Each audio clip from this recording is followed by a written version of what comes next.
Americans. What makes you glad that you don't live in Europe? In America, I'm really glad that almost everything is open on Sundays. I lived in Germany for a few months and didn't plan groceries right that first weekend. Grocery store was closed. I didn't have anything to eat, so I walked into town to find a restaurant, and the only thing open was Pizza Hut. I don't even like Pizza Hut when I'm in the US. So the narrator's first video on this channel was things that outsiders find really weird about the States. So, in the spirit of fairness, let's see if we hold up over here under the scrutiny of our friends from across the pond. Let us have it, Americans.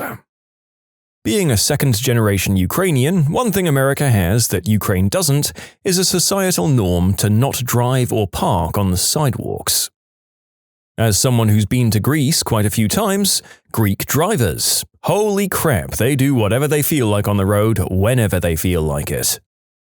Things closing really early. I was at a coffee shop doing homework when studying abroad. By about 3, they came up to me and kicked me out since they were about to close. In the US, coffee shops are often open pretty late for people to study in, so that was weird to me. Other than that, I think living in Europe would be wonderful.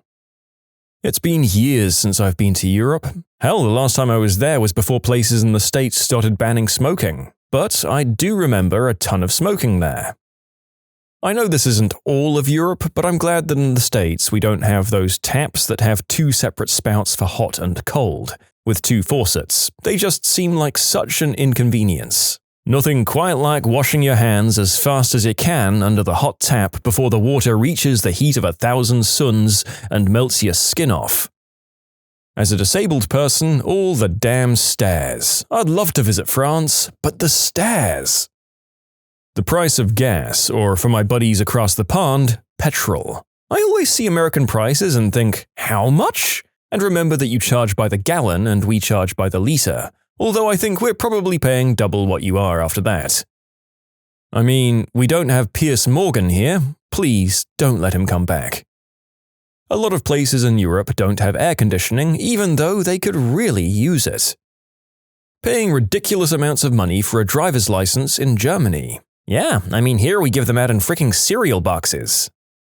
Canadian here. I love Europe, but the population density and crowds there is enough to drive me crazy. Don't get me wrong, there are places that are less populous, but there's nothing like going out into the Canadian country and not seeing another soul. When I was young, I met an exchange student from Austria who commented that one of the things she loved about Canada is that you can drive for hours and still not be in another city. One of the things I'd loved about visiting Europe was that there always seemed to be another interesting town just down the road. Kind of a grass is greener sort of thing, I guess. How much people over there smoked.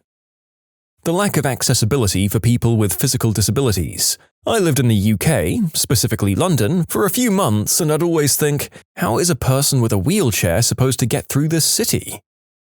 The drying machines that you guys have or don't have for your laundry. I lived in the UK for a couple of years with 2 kids and no dryer at all. It rains there most days, so the outdoor clothes line was next to useless as well. A minor inconvenience in the greater scheme of things, but still pretty inconvenient after what I was used to. I recently visited the UK again and went to use the laundry facilities at our Airbnb. Again, no dryer.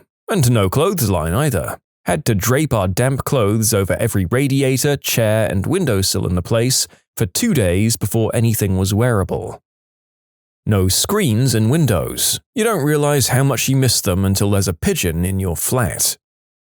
Pickpockets. I only carry used tissues in my pockets when in Europe. I found them missing more than once and I laugh at the motherfrickers because they're holding my snot, whilst my money is snugly tucked away in my prison pocket, which makes it awkward at the sandwich cart, but whatever. Paying to use a toilet, loo. The lack of good Mexican food. It's so much better in the US, whether it's authentic or American Mexican, it's so bomb. Europe misses out on this and it's sad. Old people walking slowly on the sidewalk. Our old people here in the US are conveniently trapped at home, often with few means of mobility. It's great, apart from Florida.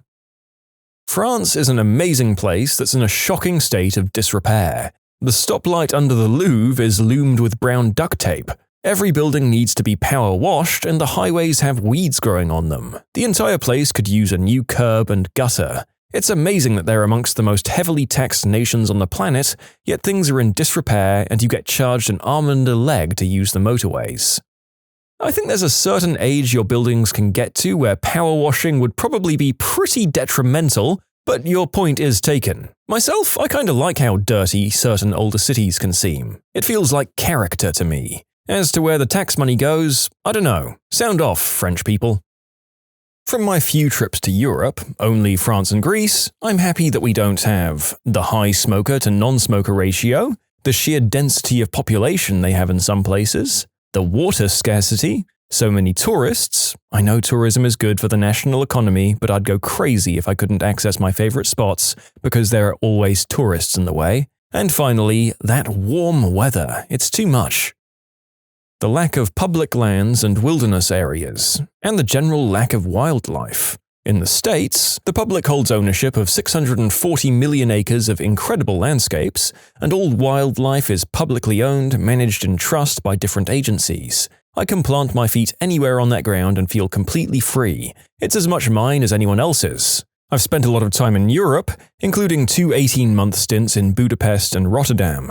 I love a lot of the culture, the architecture, and history. I fully plan to return to visit. I'm just unable to live somewhere long-term where I can't take to the wilderness and roam free whenever I want. It might be the most beautiful thing about the United States. This isn't an attack on Europeans or some kind of blame game. This is an incredibly important subject. It deserves a nuanced conversation, not social media's forte. I encourage you to do your own exploring and research, see what's worked and what hasn't. The truth is, the US got lucky early on. We had a president and a large group of outdoors people who recognized that we were about to effectively eliminate wild places during westward expansion, and they did something about it. They assigned value to these places before it was too late and managed to enshrine it as a chief American value. European peoples, my ancestors among them, had a lot more time to settle and resettle most of the continent before Western civilization had the luxury to start thinking ahead. There's also great European organizations working to increase, restore, and improve what remains in the wilderness realm. It's a totally different experience from the US right now. I've only been to Europe once, specifically Germany, Austria, and Switzerland. There's a lot that they do better, but the one thing I didn't like was that sparkling water is somewhat standard there, and also that they don't ice their drinks. I can deal with no free refills and the fact that water isn't free, and I was prepared for that. But I hate sparkling water. I didn't know I had to ask for no gas at first, and that was an unpleasant surprise. Wash-down toilets rather than siphonic toilets. Basically, American toilets, or the siphonic ones, flush using the siphon effect of water to forcibly remove the bowl contents. European toilets, wash-down, flush by running a bunch of water through the bowl and praying that the contents go away. My wife and I were starving and went to a Burger King in Italy. Everything was just like any other Burger King except for when we sat down and took out all our food, we couldn't find the ketchup. So I looked all over for the ketchup near the soda machine, but no go. Finally, I had to break down and bother the serving person for some. Turns out you have to pay for ketchup packs. The server saw the shock on my face and actually apologized, needlessly as it wasn't her fault. Other than that, I loved everything about Italy. Okay, to answer all the replies I'm getting, I hate to do this, but due to the unending parade of morons who just can't fathom that an American would dare to eat fast food in Italy, I spent 2 weeks in Italy. My wife and I ate out every single night and we sampled all of the great food that Italy has to offer. We literally ate our way through Milan, Monza, and Lake Como. Except for one fricking night. You see, we checked out of our hotel in Milan and drove straight to Monza to attend the Italian Grand Prix. Due to the parking situation at Monza, we had to park at a soccer stadium a few miles from the track, and from there take a shuttle that drops you off still 1 mile from the stands, leaving you to walk the rest of the way. We had an Airbnb waiting for us in Lake Como, and our hosts were waiting for us, and it was still over an hour drive from the track. So, after walking a mile out, riding the shuttle again, and having not eaten all day and not wanting to keep our hosts waiting, we opted for Burger King, which was directly across the street from the stadium parking lot. It's sad that I'd even need to explain this, and sadder still that 20 fricking idiots simply can't fathom the possibility that someone in Italy might want fast food once in a while, or have other reasons for choosing a quick meal. I'm sorry for all you petty trolls and your small, miserable existences. Okay, although I'm laughing a little bit at this commenter's fury, I do understand their sentiment. I assume that Burger King exists in Italy because sometimes on a blue moon, those culinary gods and goddesses do in fact eat it. Otherwise, it couldn't survive, not even on the massive tourist population there. Italians eat Burger King, so let's go easy on this guy. How hard it is to get meals outside of mealtime. In America, regardless of what hour of the day it is, you can be reasonably sure of finding some kind of restaurant open. Even at 2 a.m. you can find a Denny's or something.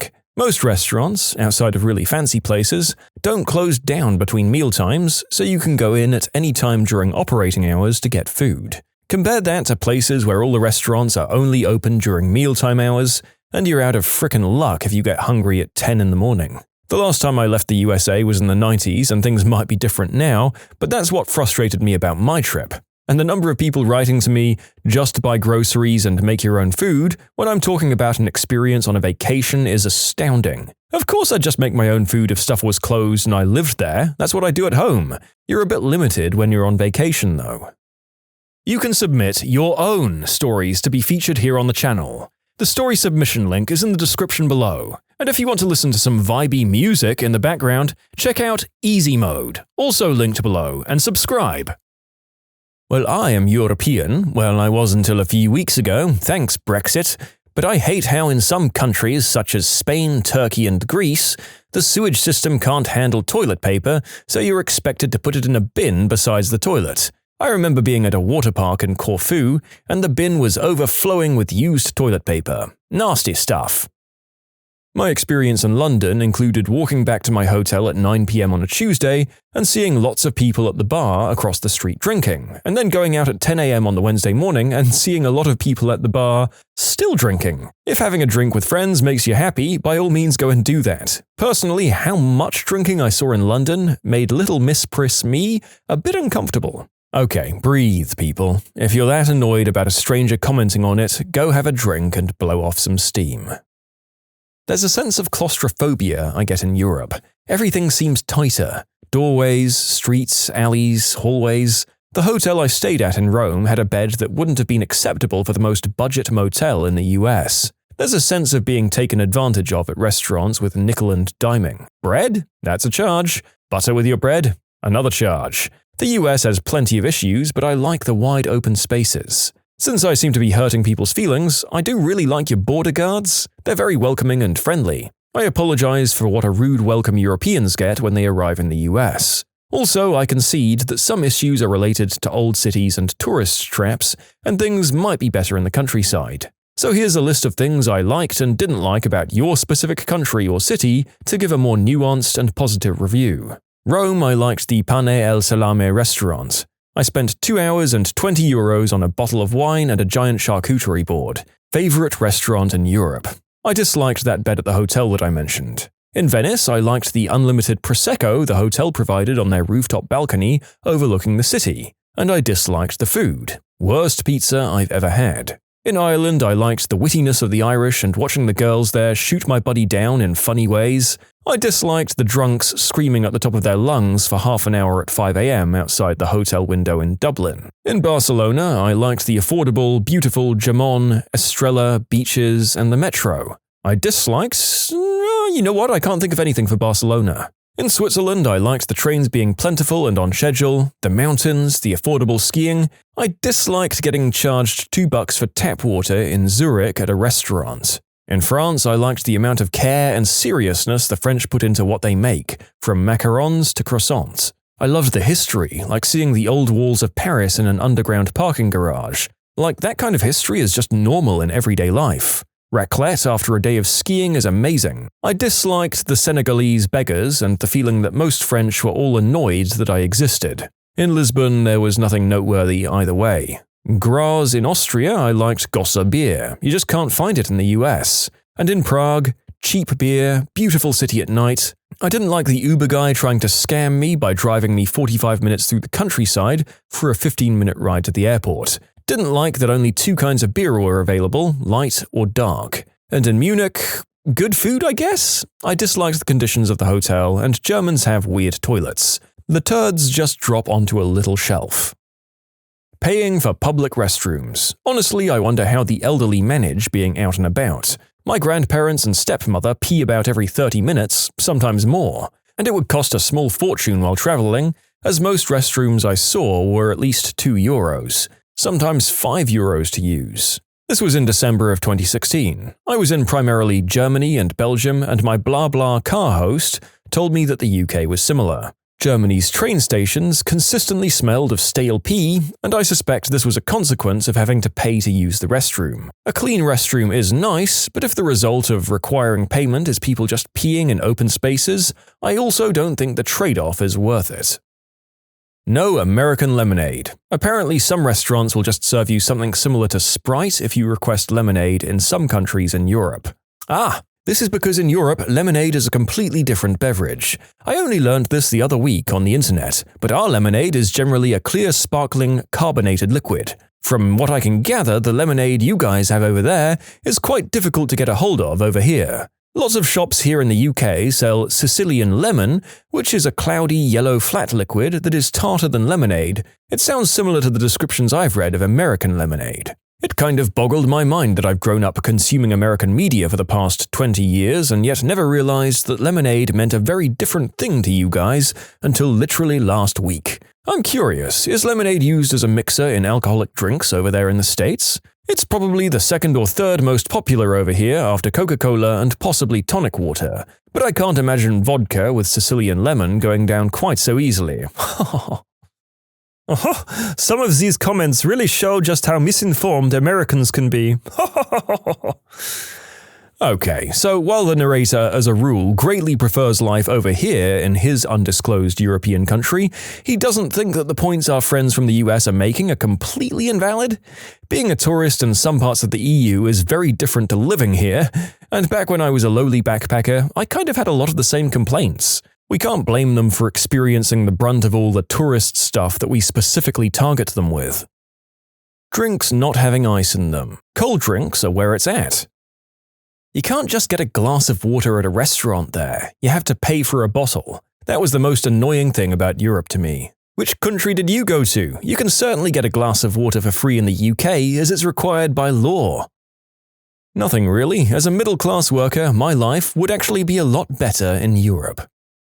Free healthcare. That's whack, yo. Yes, this is a joke. As a Brit now living in the US for the last 6.5 years, there are many things I don't miss about home, including an obvious one, but yes, the population density, just feeling overcrowded all the time, too many people smoking in public and carelessly around young children. Also, the crazy price of petrol. Rain year-round. It rains a bit here too, but nowhere near as much. I don't miss it getting dark at 3:30 p.m. in the winter either. The litter everywhere and just the general lack of care about surroundings. Gum and spit on pavements is especially disgusting. I also don't miss the lack of variety with ethnic restaurants. I know I'm somewhat spoiled for choice in my area, but back home it was Indian, Chinese, or Nando's if you didn't want a kebab or fish and chips. There's probably more, but that'll do for now. All of the weirdo beggars who just use little tricks to get you to give them money, all dressed up and painted silver, fake handicaps, gypsies tying stuff to my arm and following me around with it, street artists. If I had to deal with these obscenities every single day, I'd lose my frickin' cool and go Beyblade on their butts. European street layouts. It adds character to a city, but it's a total witch to navigate, especially when driving. Your seemingly lax justice system for truly horrific crimes. If someone is kidnapped and tortured, the victim of the unspeakable act and then murdered by someone, it should either be the government putting that person down or it's going to be me. There's nothing that can convince me otherwise. I get your personal feelings, but objectively, you're completely wrong. Prison shouldn't be about punishment, but about reintroduction into society. In the US, reoffending rates are extremely high at around 70%. For contrast, it's like 20% in Norway. I get your personal feelings don't agree with this, but the European system just works so much better. I'm glad we don't have British people. Enough said. A new language every state. The EU. Who needs Germans making decisions for Greece?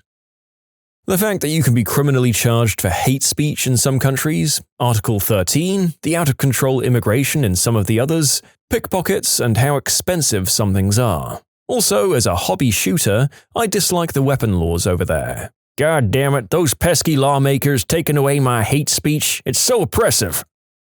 Never been, but I watch an unhealthy amount of traveling shows, and sometimes I'm shocked at how small the kitchens are. Also, the driving seems very scary in some places.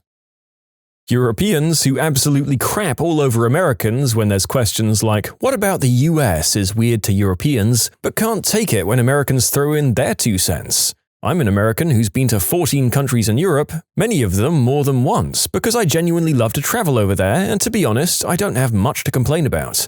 I haven't really encountered much rudeness because I expect a more cold approach from Europeans as a general personality trait, so it doesn't bother me. Someone on the metro in Rome tried to get their hands in my downstairs area once. That kinda sucked, but I still returned a year later because really that can happen anywhere to a woman. I think the most off-putting thing to happen to me was in Paris last year when I had to defend a friend who was being bothered by someone trying to sell her something on Champ de Mars near the Eiffel Tower. I speak French and told him to leave her alone. He proceeded to scream in my face and attempted to shine a laser pointer in my eyes for the next 30 minutes. That really sucked. Viewing from the Trocadero area seems a bit more pleasant. All in all, I've had wonderful times in Europe, but it seems as though many Europeans grow more hostile towards Americans as each day passes, so I probably won't return for a while and will instead look into visiting more of South America in the future. If Americans are so dumb and suck so much, I, as a traveler, will simply go elsewhere. Okay, so I went to France for a school trip, and I could accept the extreme amounts of bread, the lack of hospitality, the lack of free refills, but I couldn't understand the smaller cars. Like, they look the same everywhere, and even the American cars there are smaller. After a while, I thought I just didn't sleep enough and they were normal size. I got so used to those cars and figured I was insane. Once I got back to the US, I almost screamed when I saw a real truck and realized I wasn't crazy. People who have met their online friends, what made you instantly regret it?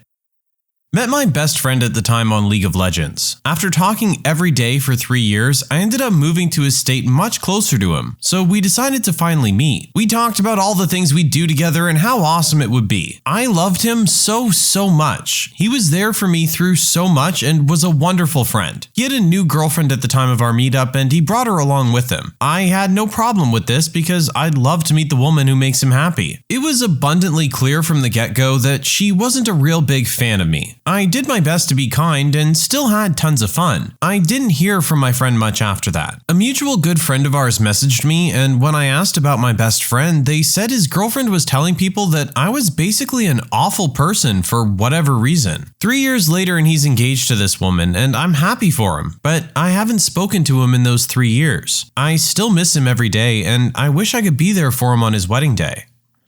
Not instant regret, but did make me realize things could have gone badly if this friend hadn't been a good human. There was a guy I used to play Halo 2 with all the time. We were playing Halo one day and I made some off-the-wall comment about how bad traffic was due to them redoing one of our local roads. He said his town was redoing a lot of roads too. I think I had a friend over or coming over and I forgot to mute my mic and said the road he lived on, asking when he had to leave to come over. Anyways, my Xbox buddy was like, "Holy crap, do you live in XYZ?" And I told him, yeah. Turns out he lived like 5 miles away from me on the other side of town. We ended up meeting up and I was about 11 or 12 at the time. He was like 17. And he went and bought me a burger and milkshake and we chatted. Pretty cool dude from what I remember. But when I got home that night, I thought about how different that could have been if he wasn't just some high schooler trying to make a kid's night with a burger and shake.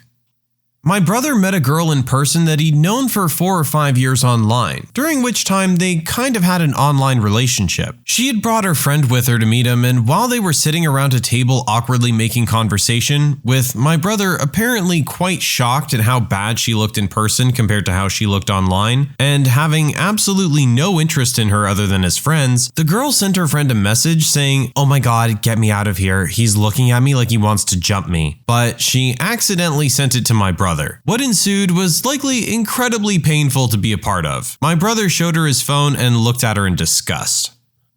Met a girl I really liked on World of Warcraft, but she lived in another country. After a couple of vacations there, it turned into a relationship. I made the decision to move and start a new life there with her. After living there for 4 months, I slowly realized she was crazy as hell. Huge mood swings paired with a lot of aggression. I ended up getting stabbed in the side by her while asleep. Needless to say, after getting out of the hospital, I took the first plane back home. She's still in a psychiatric hospital. I have a weird story about a lesbian I met online and eventually IRL. For reference, I'm a bi girl. We started talking after I made a comment on a lesbian forum about being a single lesbian mom. I still didn't know if I was bi or lesbian at the time. We started messaging a lot, hundreds of texts a day. This included some sexy messages and pictures too. But she was always obsessed with my daughter, like almost demanding pictures of her and updates on her. Eventually, we arranged to meet up. When we finally see each other in person, she looks shocked and asks where my daughter was. I said she was being babysat by my mom so we can have a date. I could tell this threw her off a little bit. After our date, we start hooking up at my place. Even then, she was still asking about her. After this, can I meet her? Will you let me babysit? Do you think she'll start calling me mommy? I was like, chill, she's 1.5. This, combined with her being obsessed with my daughter's stuff, including stealing a pacifier, a dirty onesie, and going through the diaper pail, I decided this lady's crazy. She ended up stalking me for a while, but I was moving back in with my mom anyway, so I managed to escape.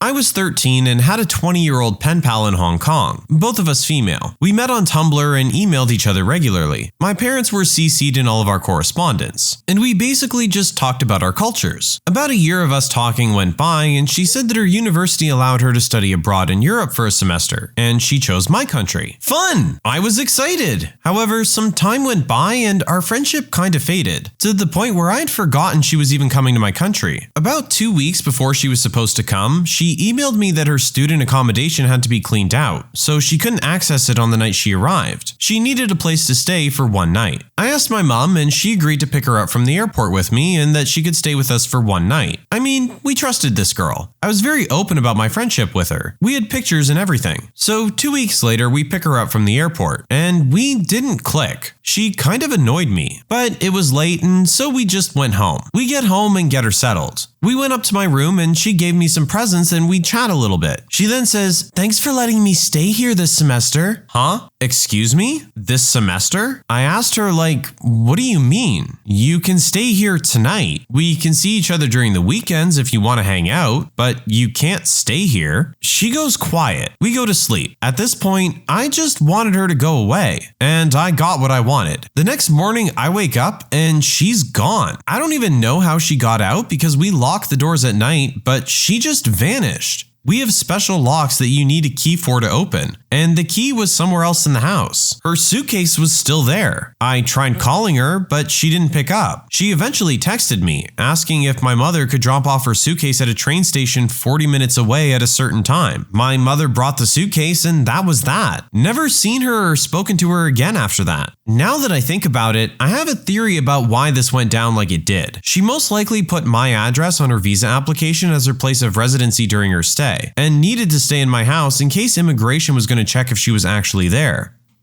When I was in high school, I met a guy from a different high school in a local chat room. We hit it off, and after a few days, we agreed to meet up at the store I worked at once I finished work. Well, I guess he showed up a little early with a friend and came through my check stand. I thought it was him since we'd swapped photos, but I was really shy and didn't want to be wrong. I waited for him to introduce himself, but he never did, and he and his friend paid for whatever they had and left without conversation. I was still hopeful that wasn't the guy, so I waited for him for an hour after my shift. Of course, he never showed, because that absolutely was the guy. He must have been disappointed when he met me in the checkout line, and instead of being a decent person and saying he wasn't interested, he just ghosted me. If I could go back in time, I definitely would have said something to him at the check stand. That's my one regret.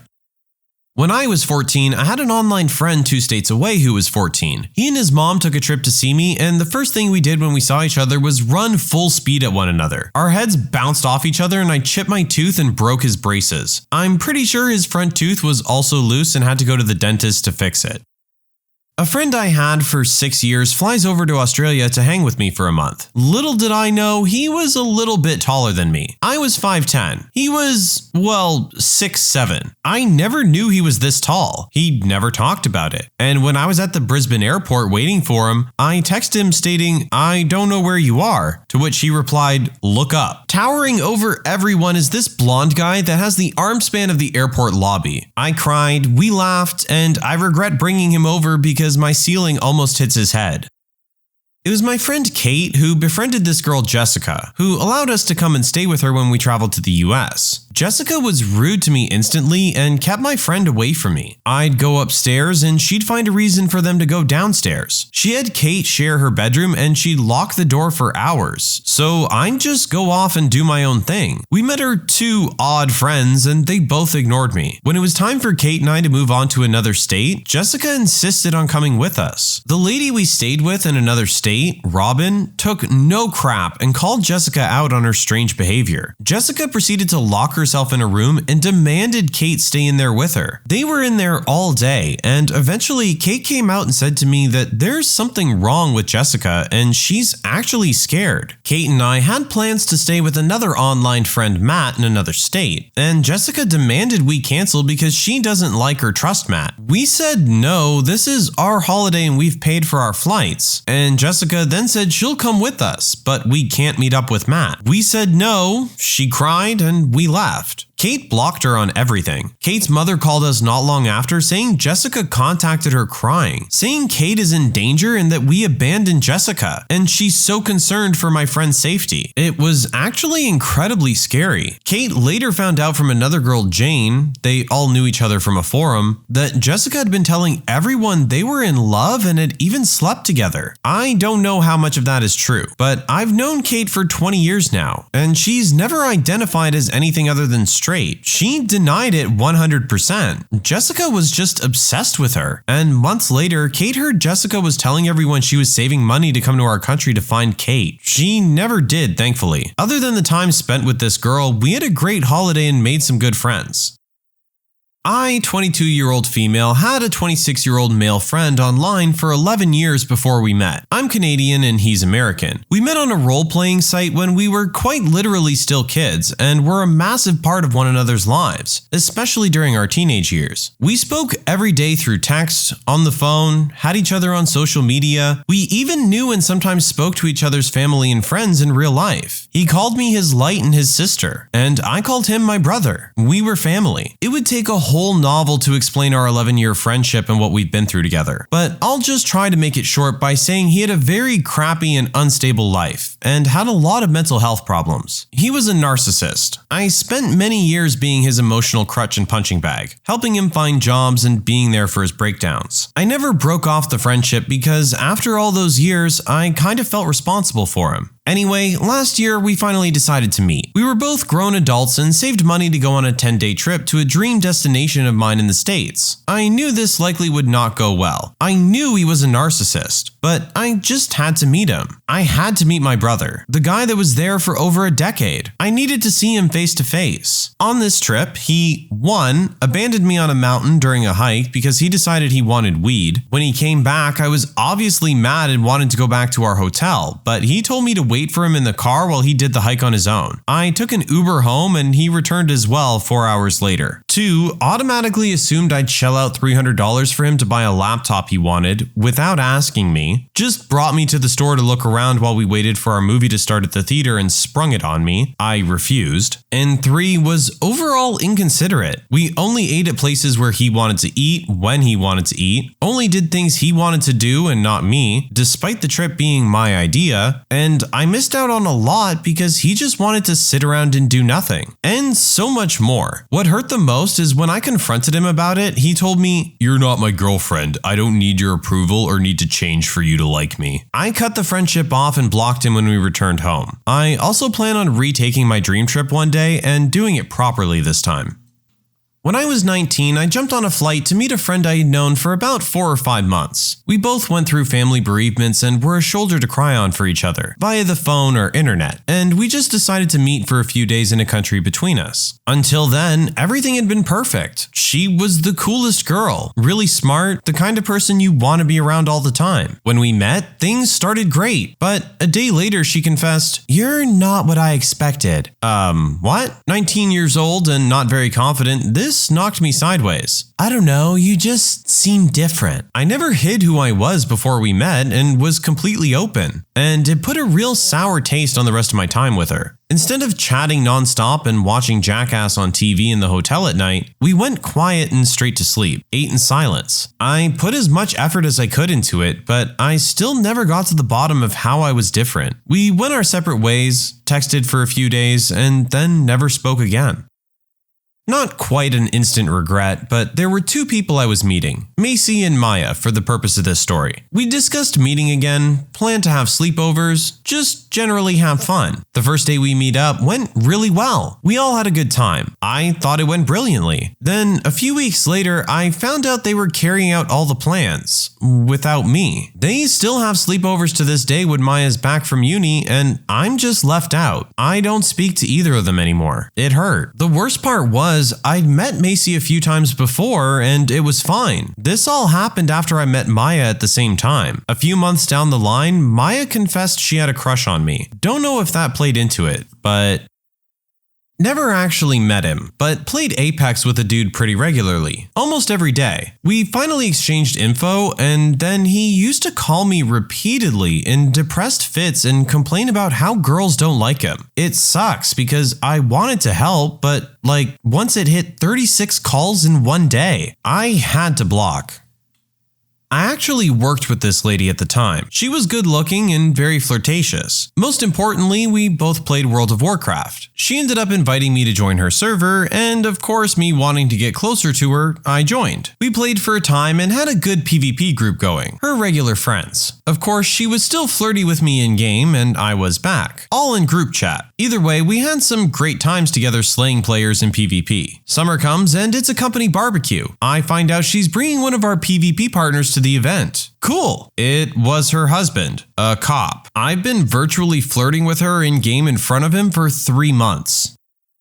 In my case, he got freakishly obsessive and possessive. Met online through a fandom. After a few years, the fandom pretty much fell apart, but a handful of us stayed friends because we actually had a fair amount in common. D was very normal. The rest of the group seemed to love him. About 4 years after just being online mates, we met in person, and it went fine. We interacted a lot on social media. I had a really busy period in my life, but managed to squeeze in a Christmas get-together at my place for my little group of friends, including D. After that, my online activity decreased drastically due to being busy, and when I managed to get on Facebook, I noticed that most of the group were no longer friends with D. Weird, but whatever. I checked my messenger and saw message after message after message asking why I wasn't responding. What was I doing? Could we arrange a meetup? And things like that. I explained I was super busy and it was also coming up to the anniversary of my mom's death. So just give me some time and we'll see about meeting up another time. He said, "Oh, yeah, I forgot about the anniversary. You can have that day, but I expect a response after."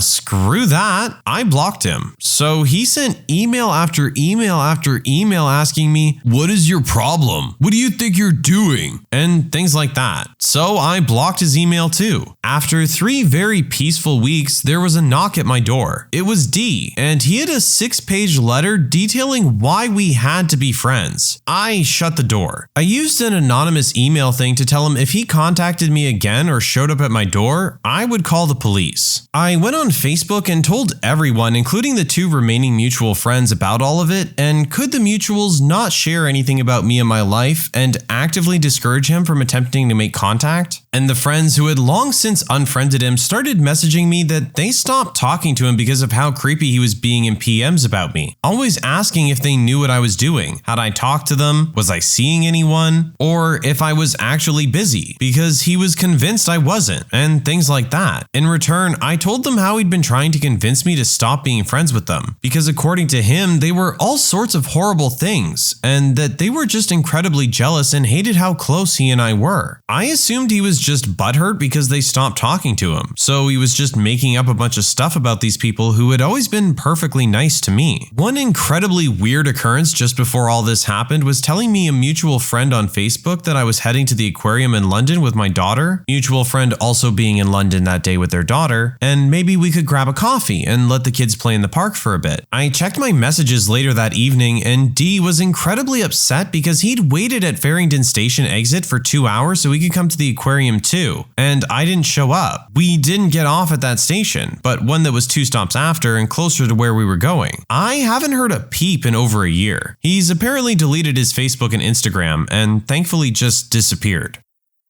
We met over a Dead by Daylight game. He was really charming, funny, and nice. Then he fell in love with one girl of our gaming group and they started a long-distance relationship. He even flew over to meet her in person. Turns out he's an abusive, narcissistic jerk who constantly belittled my friend. He gaslighted her and loved to play psycho games with our group. We stopped playing with him after a few weeks because he was so toxic to our group. Sadly, my friend struggled at that time and had difficulties breaking up with him. Took her several weeks to finally do it. She's so much better now.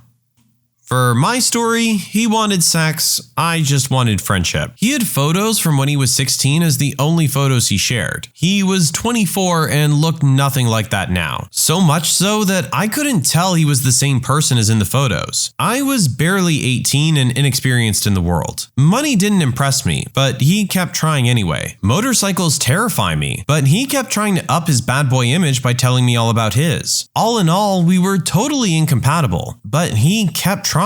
When I wouldn't bite, he decided I instantly hated him. That was more than 15 years ago. He's still using the same photos on meetup sites. I've called him out on it. He doesn't care. He says no one looks twice if he uses current photos. Truth is, it's his personality that sucks, not his face.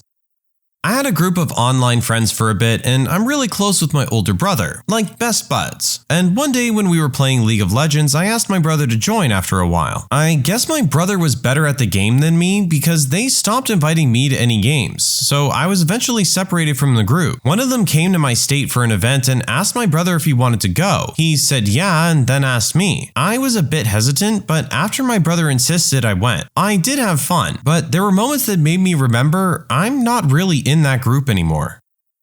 For mine, the lady was crazy. We met through an app that was advertised as a meet friends app and not a dating app. Well, turns out it was a dating app. However, she put in her bio that she was married with 2 kids. I put that I was in a long-term relationship and looking for friends. By the way, I'm a guy, she wasn't. So when we arranged to meet up, her husband and 2 kids were there as well as my girlfriend. Everything was going great. Hung out a few times and added each other on Facebook. Turns out she was super into the whole breastfeeding in public thing. Like, I get it. You go, girl. But she was super obsessed with it. 4 out of every 5 pics she posted to Facebook was her boob in her kid's mouth. She got angry when you looked away in public. Like, she wanted you to stare at her while she breastfed. Just got to the point that I was super uncomfortable with it and moved on.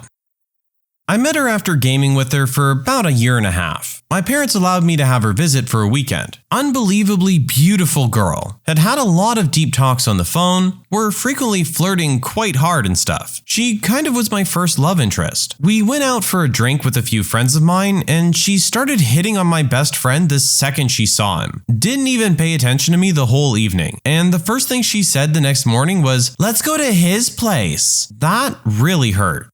To those of you who earn a good salary in a low-stress job, what do you do? I'm a medical radiation technologist. I think my job is one of the least stressful. We don't work long hours like nurses and doctors, and our only main priority is to take diagnostic images of patients. But once we're done, they're taken away by porters, so we spend little time on patients. At the end of the day, when we finish our hours, we just head home and relax. I find it a relaxing job. Gets easier the better your skill set, and there's usually people to help you. This is strictly for x-rays only, not CT or MRI, of which is more stressful since you're on a schedule. I kind of like my job. I'm an operator at a nuke plant. I make up to $180K depending on how much overtime I work. If I don't work overtime, I make $140K and only work 32 to 48 hours a week. It's shift work, which can take a toll, but it's a union job and we're treated very well. It's low stress in a sense where if you can pass the monthly exams demonstrating your knowledge of nuclear plant operations, you shouldn't be concerned. But if you're not as book smart as the rest of the crew, you can have some problems passing the initial training you receive and the continuing. So, moral of the story, if you can pass the training, it's very low stress.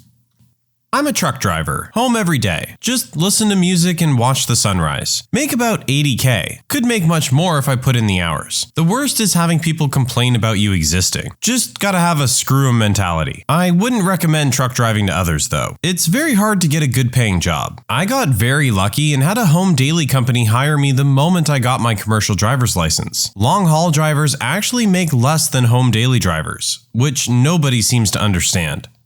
Deckhand on a tugboat in New York for $385 a day. Next promotion to mate for $580 a day, and captain is $670 a day. We live in the boat and go up and down the East Coast for 2 weeks. Then we get 2 weeks off work. Most of the time we eat free food and watch satellite TV. I bring my Xbox and play a couple hours every day using my phone as a hotspot. Literally straight chilling for 2 weeks with friends. I guess my job is not low stress or high paying to most people, but it checks both boxes for me as a single 24-year-old male. I work rural EMS in Canada. My schedule is 96 hours on, followed by 96 hours off. In other words, I work 4 straight days and then get 4 days off. I live in a big city, but the town I work in is an hour and 40 minutes away. So my commute is not that terrible when you consider that I only need to make the drive once every 4 days. When I am actually at work, I can do whatever I want as long as we don't get a call. My company sets us up with a nice staff house, satellite TV, Wi-Fi, and a decent gym. I spend my days playing video games with my coworkers, there's 4 of us on a shift, watching TV or movies, cooking, eating, working out, taking a nap, and just hanging out with my coworkers. If we do get a call, we have 8 minutes to respond, so I can lounge around in pajamas all day if I want, and if I need to run an errand in town, I can usually get it done without getting more than 8 minutes away from the station. The calls can be kind of crappy, lots of highway accidents and farming accidents, but I find the really crappy ones are few and far between. Most of the calls are just driving people who don't feel well to the hospital, but I do enjoy the tough calls because they challenge me to make quick decisions and use my skills. In 96 hours, we usually average about 5 to 6 calls. However, I've literally worked 96 hours without a single call on more than one occasion. Regardless, I never take the work home with me. I make around $70,000 per year with good benefits, and there are a lot of opportunities to pick up extra shifts, which are paid at double time. In-house graphic designer for a pretty large retail company. We stay busy, but there isn't any of the stress that comes from working at an agency and having to please several different clients or worrying about getting enough work as a freelancer.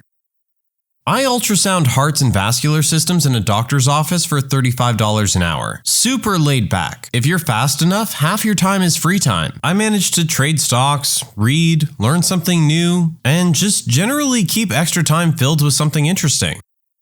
I teach English in China, 12 hours a week, roughly $2,700 US a month, and that's with almost all living expenses paid. 1 return flight a year, 3 months off a year, but I'm paid for 11 months. I know I'll never get rich, but I make way more than I could spend considering the cost of living here. I could easily save $2,000 US a month. I have plenty of time to pursue my hobbies, and even my time in the office is very relaxed as my classics are so basic. I work quality control on electrical and mechanical projects. It's simple. Read the original proposal and the 100% specifications, and don't let the subcontractors waver from them. Keep the customer happy by showing them you're all about giving them what they paid for. It has its moments where it can get pretty hectic, but 90% of the time, it's laid back and stress-free. I am noticing that quality assurance seems to be one of the main jobs on this post. I sit behind a desk and design do-it-yourself home theater and automation systems. People send in their floor plans and I put little speaker and TV images where they should install stuff. And I troubleshoot the systems over the phone too. Easiest money I've ever made. And I get paid pretty good. I'm a personal assistant for a really high-end real estate agent. First few months was stressful, constantly trying to work out how he operates. But now that I've worked it out, I get everything done in advance for him and spend most of my day just chatting with others in the office, drinking coffee, and going on Reddit. I despise working. I've always hated it. I thought I would grow out of it, but at 27, I just seem to dislike it even more. So to find a job I can be excellent at with minimum effort and stress that pays me well is a dream. I also start early and don't take lunch, so I'm home in good time to my doggo. I'm a college professor. If you find a field you love, you get to talk about your favorite thing for 15 hours a week, earn the income of a full-time job, and get several months off a year. Air quotes because you use that time for grading and prepping stuff for the next semester. And of course, you work longer than 15 hours a week. But what that work consists of varies widely. If community college, it's pretty chill, mostly meetings and waiting for students to see you. Research positions vary in responsibilities. Specialized schools could be chill or more demanding, but there's potential for the majority of your time outside the classroom to be up to you and how you spend it.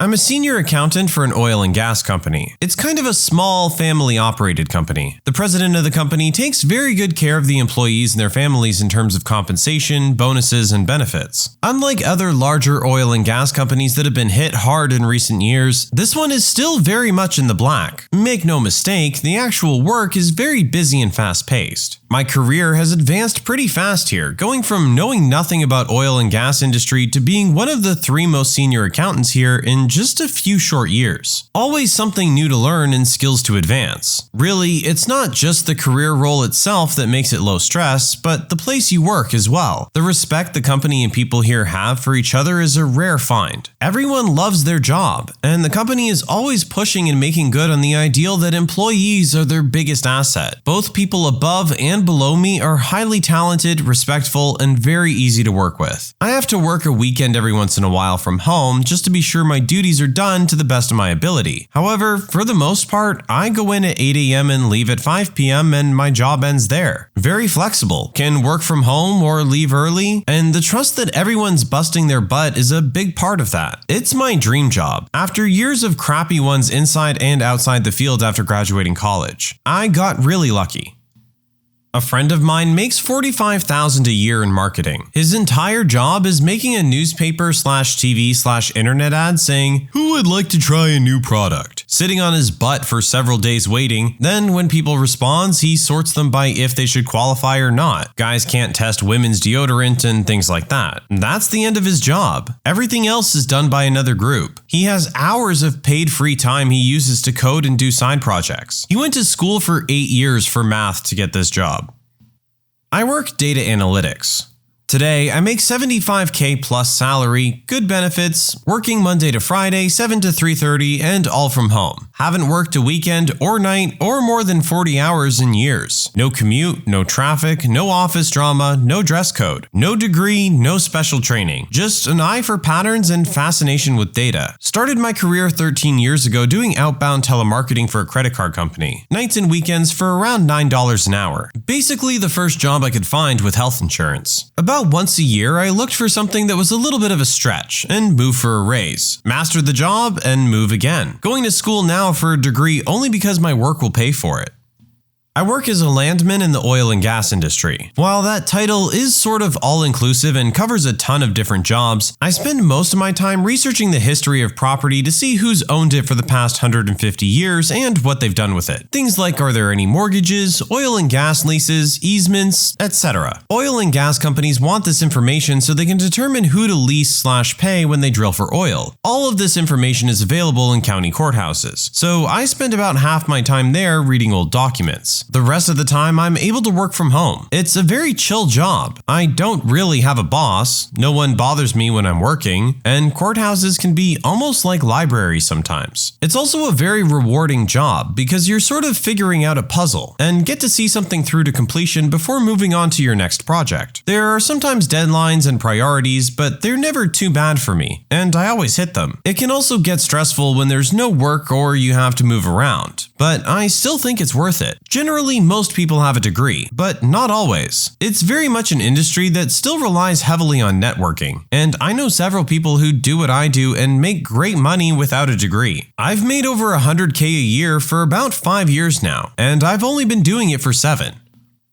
I'm a petroleum geologist, 6-figure salary right out of school for a 40-hour-a-week job. It still involves some stress because of how much money rides on my educated guesses, but for the most part, us geologists love what we do and don't stress a whole lot. Just so you know, low stress doesn't always equate to low effort. Anyway, my official job title is senior producer, but it should probably be wearer of many hats. In a given day, I write, shoot, edit, and produce between 7 and 12 unique videos, along with all the associated assets, splash screens, and tie-in media. Said videos are then published to a handful of sites, after which I prepare and disseminate just over a dozen newsletters. Once that part's finished, I do back-end maintenance on a few of the pages in question, followed by some light community management. If I'm lucky, I'll get 15 minutes to rush out, grab lunch, and make my way back to the studio, after which I'll devote myself to editing the stories that our writers put together. That's followed by a focus on whatever one-off projects might be in the pipeline, which usually includes a fair amount of asset creation or adjustment, and a final look at the documentation associated with any of the above endeavors, which I'll update as necessary. When I finally leave at the end of the day, I'm exhausted. It's a lot of work, but I'm happy with the fact that I have creative control, and I'm pleased to be making something with an immediately visible end result. And most of all, I'm not bored. For me at least, there's nothing more stressful than boredom.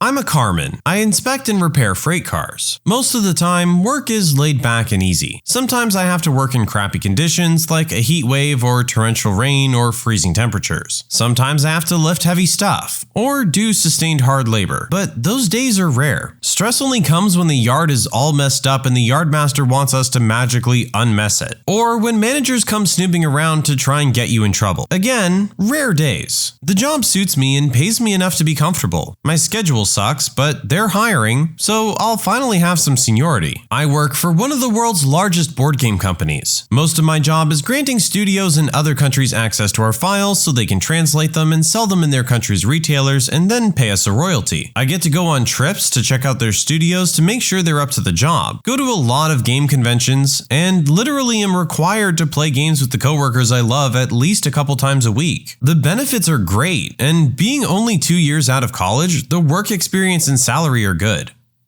I got my master's, and luckily enough, a friend of a friend just then needed someone who could do data analysis. So I moved to a small city in a poor state where most men graduate high school with little literacy or numeracy and end up going to work on farms or doing manual labor. I spend on average about 4 hours a day doing pretty basic calculations in Excel and get paid twice the average income for this town. It has its pros and cons. I meet tons of interesting people I wouldn't have otherwise come across, and I have a very different perspective now on what I used to consider success. But it's also lonely, and I have a hard time relating my life to those people I meet.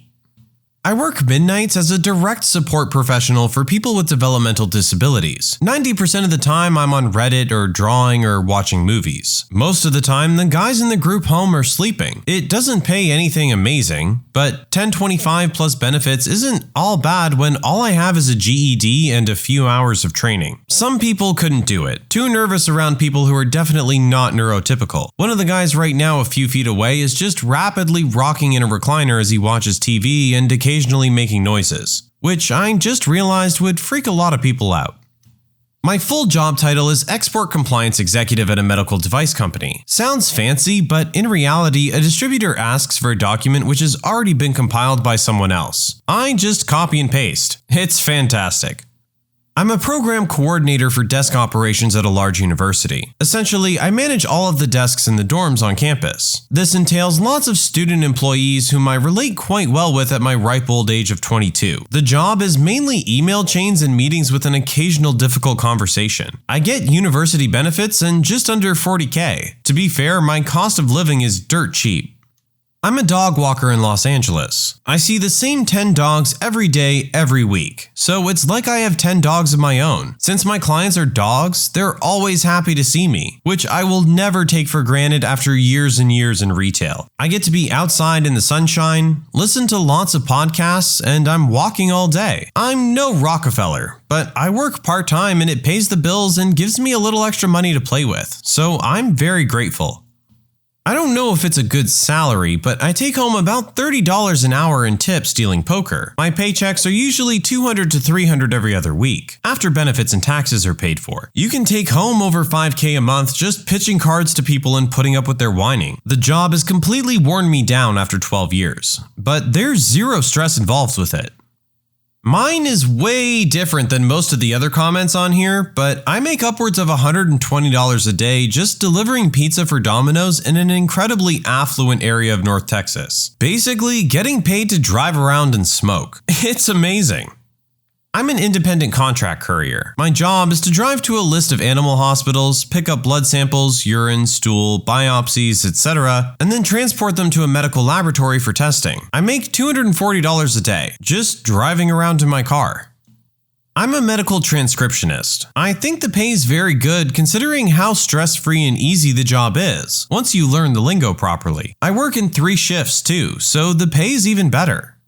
I'm self-employed, but I guess it still counts. I help small to mid-sized companies grow their business online, both strategically and operatively. The requirement is that they've already had a decent revenue stream and profit. Then, my recipe is very simple. Revamp their website, build content like blog posts and landing pages to get more organic traffic, plus buying ads, if the data shows it's profitable. The demand is so high that I've set up 4 rules. 1. There shall be no demand that I'm physically present. 2. Clients shall not tell me how many hours I need to work. They should be happy for the hours I allocate for them. 3. There shall be no deadlines. 4. I only take projects that I find fun. I can work from wherever I want, whenever I want, as long as I have some electricity and an internet connection. My clients are happy because I bring in good results that cover what they pay me. Some of my clients have internal statements saying we put our employees' well-being before business. So I never have to feel bad if I take a day off to do something I like. They rather encourage me to do it. I could easily work 300%, but I choose to work half-time. At this point, I should hire more people, and I probably will, but I enjoy my freedom a bit too much still.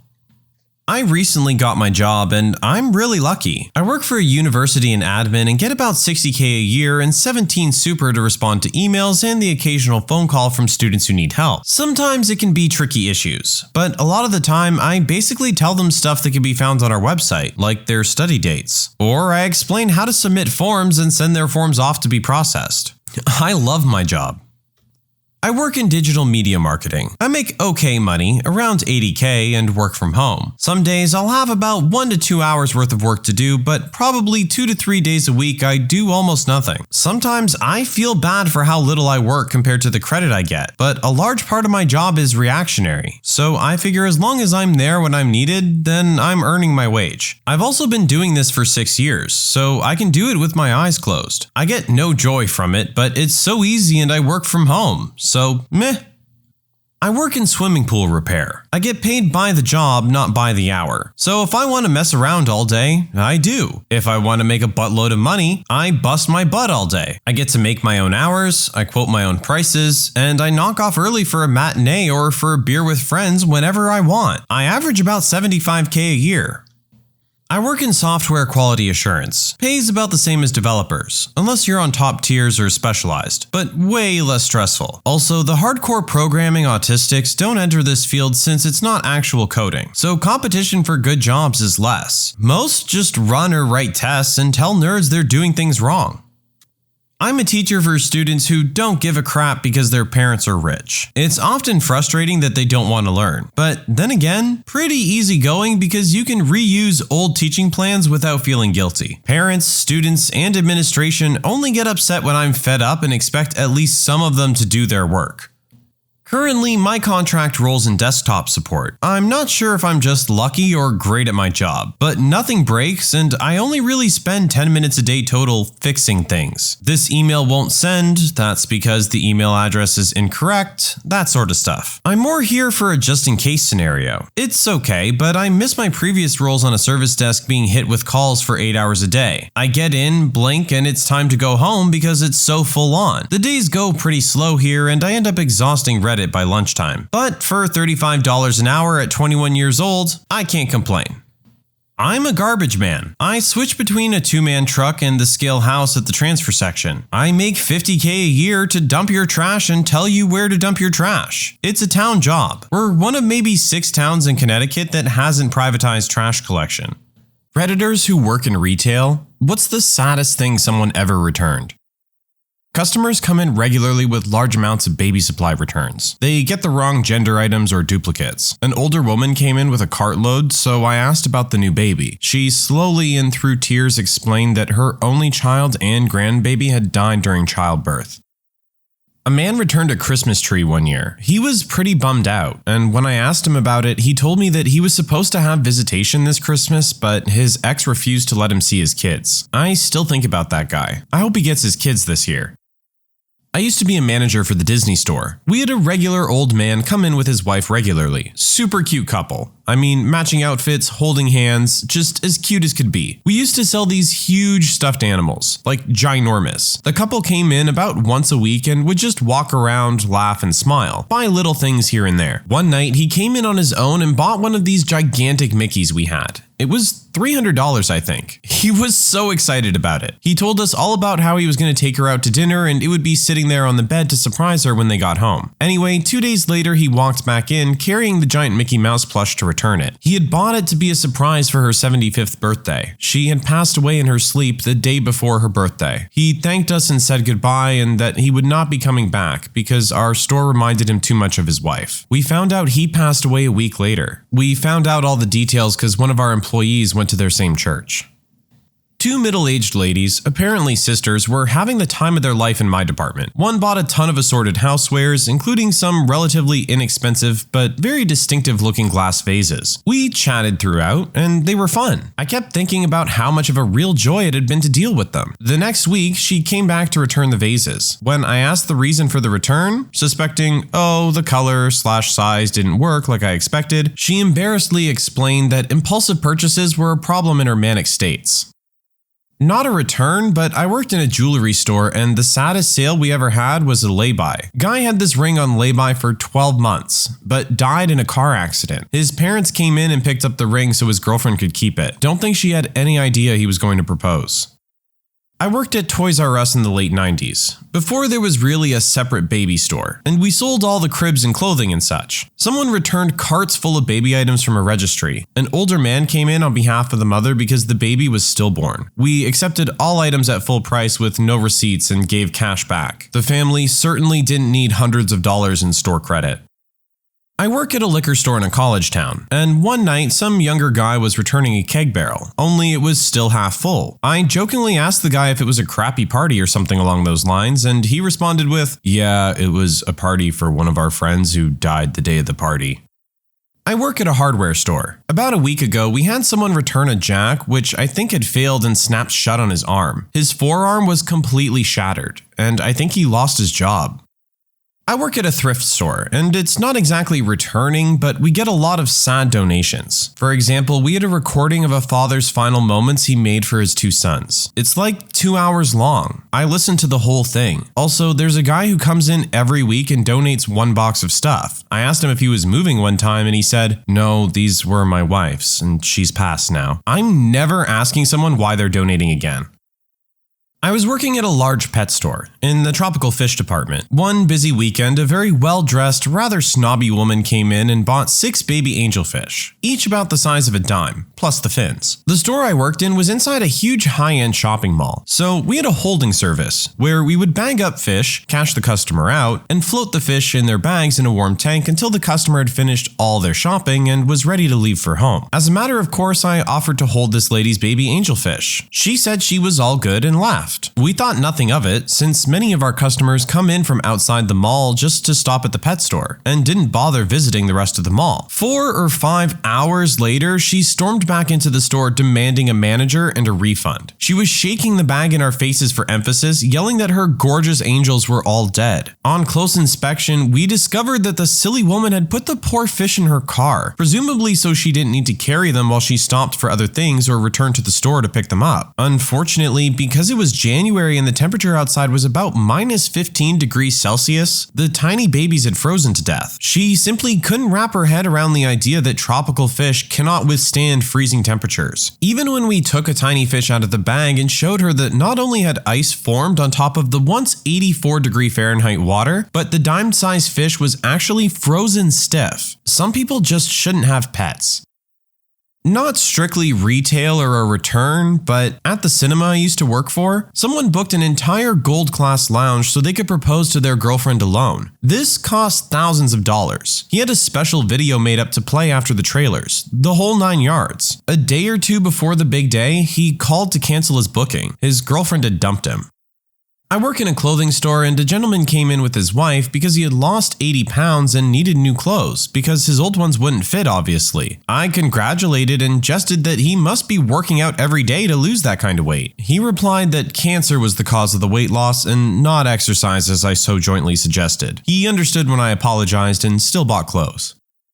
Jared Allen bought like 15 families Christmas at the Target I worked for. I mean, like big ticket stuff for everyone, like TV, iPad, things like that. It was something like $15,000 total. The next day, since I was the security manager, I was screamed at by 8 of those families that wanted to do returns for cash, saying I was ruining their children's Christmas. I made it to my lunch break before I comped out.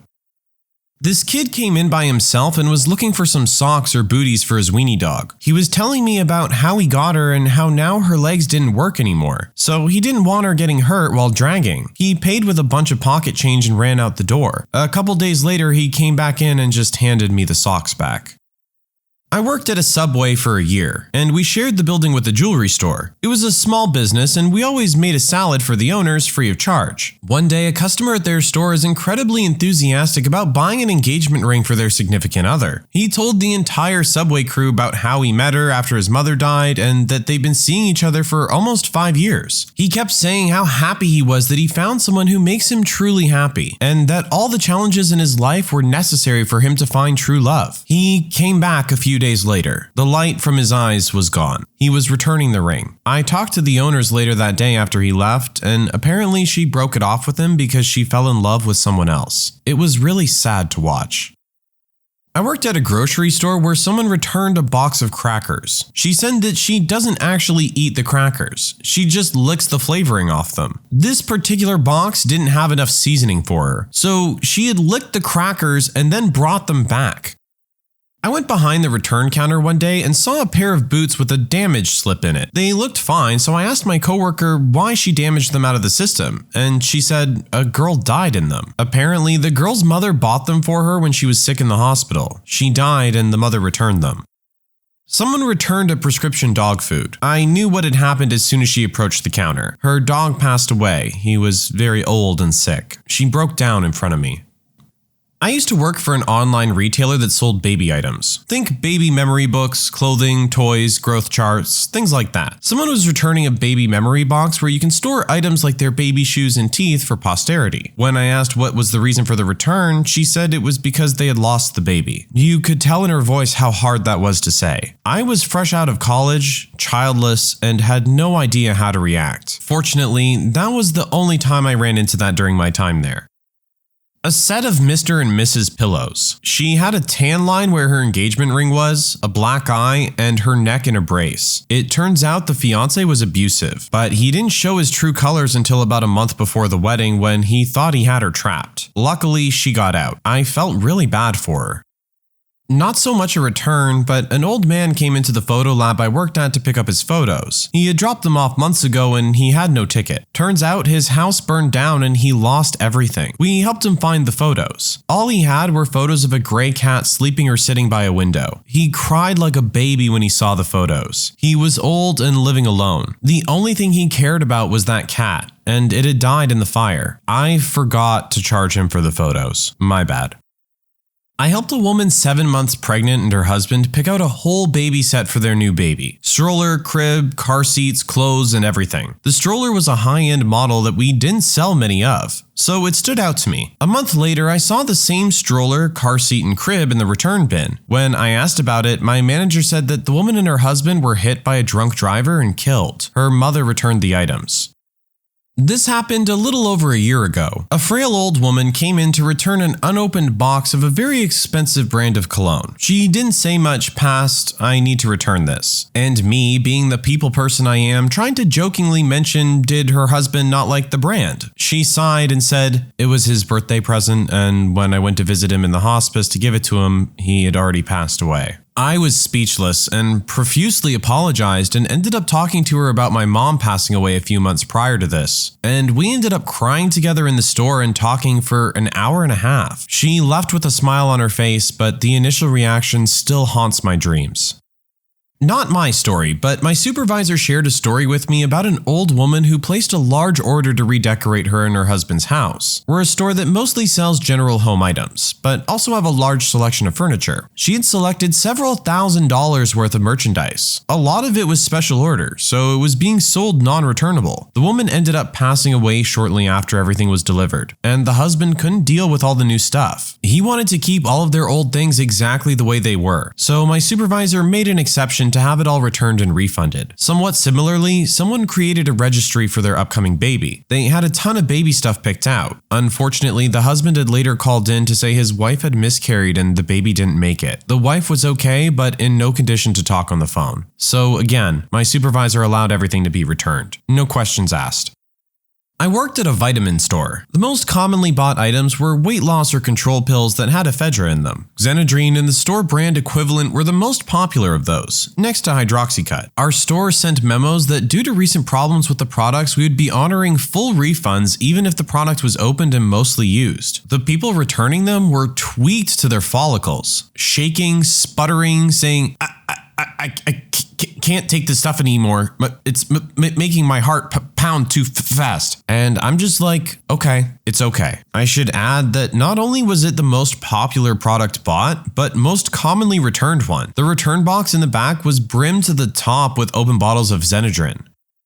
A woman came up to the return desk with 3 shopping carts and a fistful of long receipts. She explained that she was a compulsive shopper, and that as part of her therapy, she was supposed to return everything to face how much she had been spending. It took me over an hour to ring up the hundreds of items she had, all new in box, all with receipts. When all of it was done, the bill came up to nearly $800, and a lot of the things had been bought long enough ago that they had clearances out, so her return was pennies on the dollar.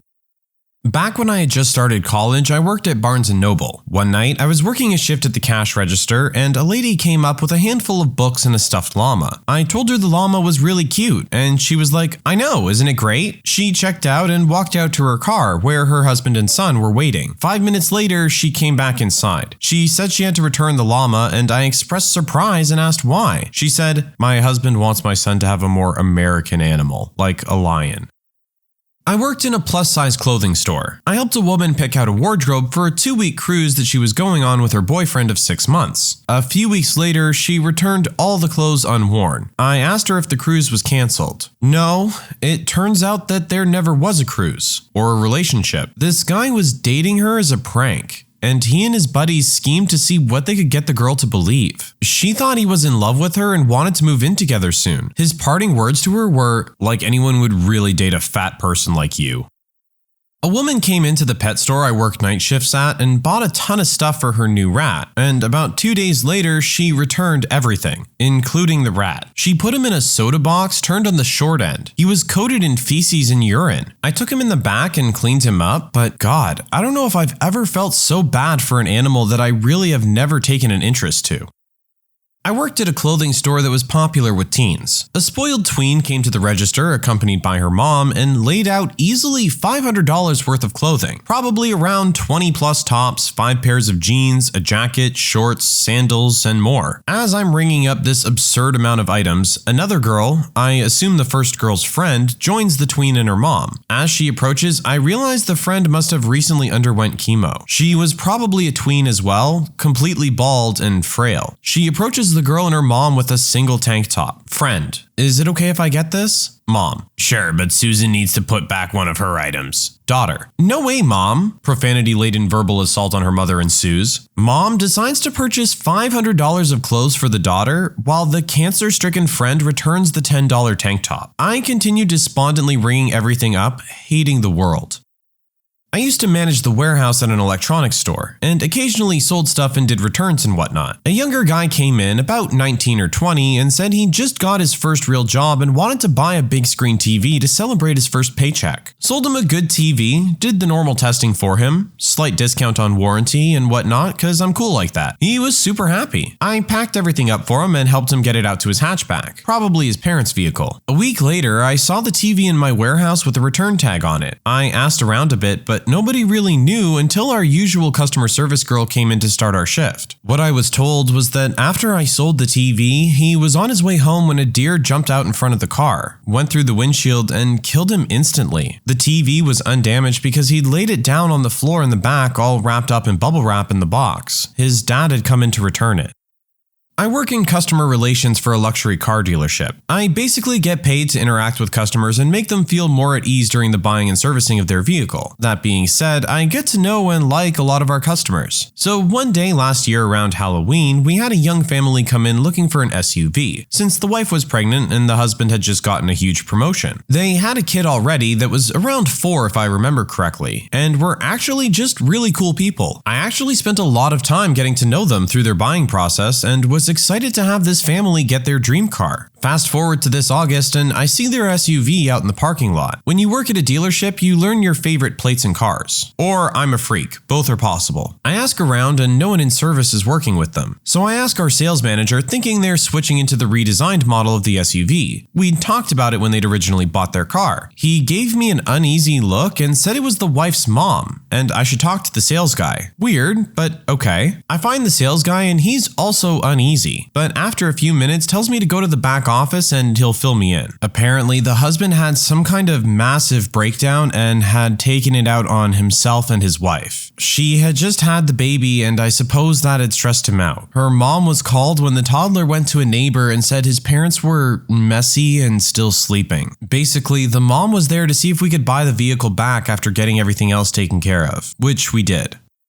For my story, I'm on the other side of the coin here. Last fall, my dad decided to finally get his hearing checked and assessed for hearing aids. He really needed them. He wanted to be able to hear his first grandbaby, my daughter, coo and babble when she was born in January. Unfortunately, the ones that worked the best for him were outside the budget he and my mom could afford. My husband and I decided Santa would gift them to him. He cried. His new ears gave him a new lease on life. He was happy, chatty, and interactive during family get-togethers because he could actually hear everyone else enough to participate. Fast forward to January and he's the happiest, most doting of grandpas. He was the first person to hold her after my husband. Dad started feeling sick in February. He died on April 12, 2016. The baby was just 10 weeks old. My mom has been largely unable to handle things in the wake of his death. Among all of the other things that I've handled for my family, because it's just too hard on everyone else, Mom asked if I would do something with his ears. I ended up calling the hearing aid shop and asking if they knew of any donation program where someone could benefit from the use of his ears. We actually ended up donating them to an elderly woman who was having difficulty communicating with her family and couldn't afford new ears of her own. Dad would have liked that. I'd like to think that she can hear her grandbabies giggle and laugh now. I've declined the opportunity to meet her. I don't think my heart could take it. For my story, they didn't actually return anything, but we offered to return something. I work at a pet store and we do dog training. This guy got a pit bull and signed him up for one of our training packages that includes Adult Level 1, Adult Level 2, and a Good Citizen test. He finished Adult 1 and everything was great. He registered for his Level 2 class and when the day came, didn't show up. This was out of character for him, but the trainer gave him the benefit of the doubt, and since he was the only dog in the class, didn't think much of it. Turns out the 21-year-old kid had lost lost his life earlier that morning while his dog was around. We found out from an online news thing. Girlfriend figured something was weird when he didn't meet up with her after his training class time was over. Even though it was past the return time and he bought the package, we offered to return the unused class to the family. The girlfriend didn't want to because the owner would have wanted the dog to be trained, especially being a pit bull. One time, I helped a woman pick out some items for her elderly sick dog who had incontinence problems. He had been sick for a while, but she seemed optimistic. That morning, before she took him to the vet, he was doing much better than he had for the last few weeks. He was energetic and mobile. While I was checking her out at the register, she got a call from the vet. I stood there and watched her face crumble as the doctor told her that he had had a seizure on the exam table, and that there was nothing they could do for him. All I could do was step out of my register box and hold her while she sobbed. I'm not sure when this happened, but I want to say around 2007-2008. I worked at Hollywood Video, Blockbuster competition, as a regular hourly employee. One evening, a woman came in with a few children's movies about 3 months late. Instead of dropping the movies in the DVD drive-thru box or the walk-up return box, she came directly into the store. Visibly shaken and on the verge of tears, she apologizes for the movies being late and explains that her son had just died and that she'd forgotten to return them. My coworker and I were so floored that we offered her several free rentals, a popcorn/candy/soda pack, and a few additional credits on her account. It was definitely one of those rare times that I didn't feel like my time was a total waste at an entry-level post-high school job. A friend of mine currently works at a pretty high-end clothing store. About a couple weeks ago, he helped this girl pick out a new dress for her grandma's upcoming birthday party. A couple of weeks later, she came back and exchanged the dress for a black one so she could wear it to the same grandma's upcoming funeral. I work in a pet store. We rarely get dead animal returns besides fish, but it does happen. My flaw is I get attached to some of the animals in my care, mostly if they don't sell right away and are very handleable. I'm fine when they eventually get sold. Better than living in a pet store anyways. But the worst experience was when I sold a guinea pig who was extremely sociable and loving to a nice-looking family. A few days later, they come in and I recognize them, and they're holding a small box in their hands. Their son had thrown it against the wall in a temper tantrum. Knowing I had a hand in the death of one of my favorites by selling him wrecked me for a week. Pawn shop owners, what was the best reaction you've seen from someone that tried to sell you something that was completely worthless? Having worked at a pawn shop before, I can say there are plenty of amazing stories of customers and their antics. Usually the best stories revolve around jewelry. This one woman came in with a big gold-colored ring and wanted to get a few $100s for it. Picking it up and looking at it, I could tell it was super fake, and I tried to explain that to her. She wouldn't buy it because the street vendor told me it was solid 14 karat. I went and picked up our huge earth magnet and put it near the ring, and it shot right to it. I explained that solid gold is not magnetic. She was stunned and couldn't believe that she had spent like $200 for it. I own a similar store. People still think their Beanie Babies have value. People also tend to think what items sell for online are what they'll sell for at the same price and speed locally.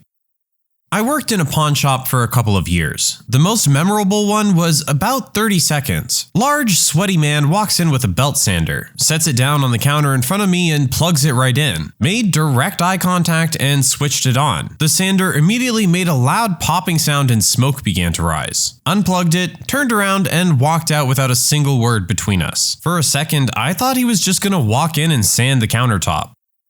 I worked in a small pawn shop for about 3 years, and my personal favorite was a greasy guy came in and dumped out a garbage bag of broken computer fans and a few assorted computer parts. We laughed for a few minutes and realized this guy was serious. My boss asked him how much he wanted for it all, and the guy said he didn't know how much it would be worth, but he heard there was gold in computer parts. We had to break it to the guy that the plastic computer fans had no gold in them, but we can check out the other parts. My boss gave him $5 for his trouble.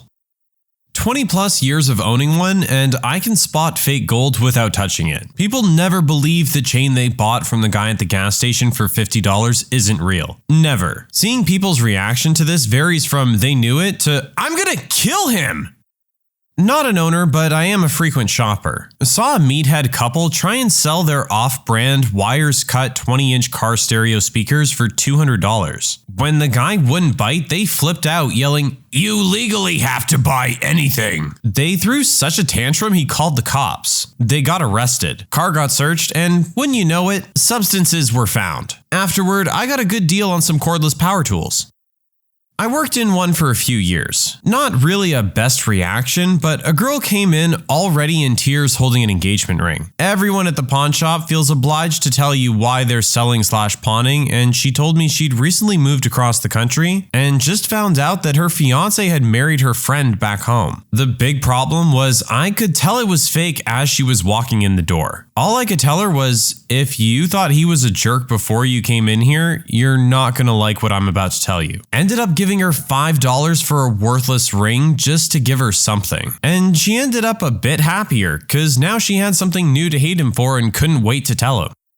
My great uncle owns a pawn shop, and some of the crap there is hilarious or heartbreaking. People try to sell free old TVs they got on Craigslist for hundreds of dollars because now they're vintage, obviously rented instruments for their kids' band class that have tags on them from the rental place. And boy, do people get peeved about engagement rings. He literally has a bag of engagement rings. They're so easy to come by. Women tend to be sad when they find out they get almost nothing or that they're fake. Men tend to get aggressive. Enough that he is my cousin up front, watch out extra careful when he tells a dude he can't really pay much of anything for what the dude thought was an investment ring. And some of the excuses people make when stuff is obviously stolen are just horrible, especially if he asks if they can prove they're the owner of the item. On the other hand, if someone's trying to sell their wedding ring, especially if it's a lady with kids, he's been known to just give them $50 and send them on their way. My cousin who works with him has a stack of brochures for drug and alcohol treatment resources and stuff like that she gives out regularly.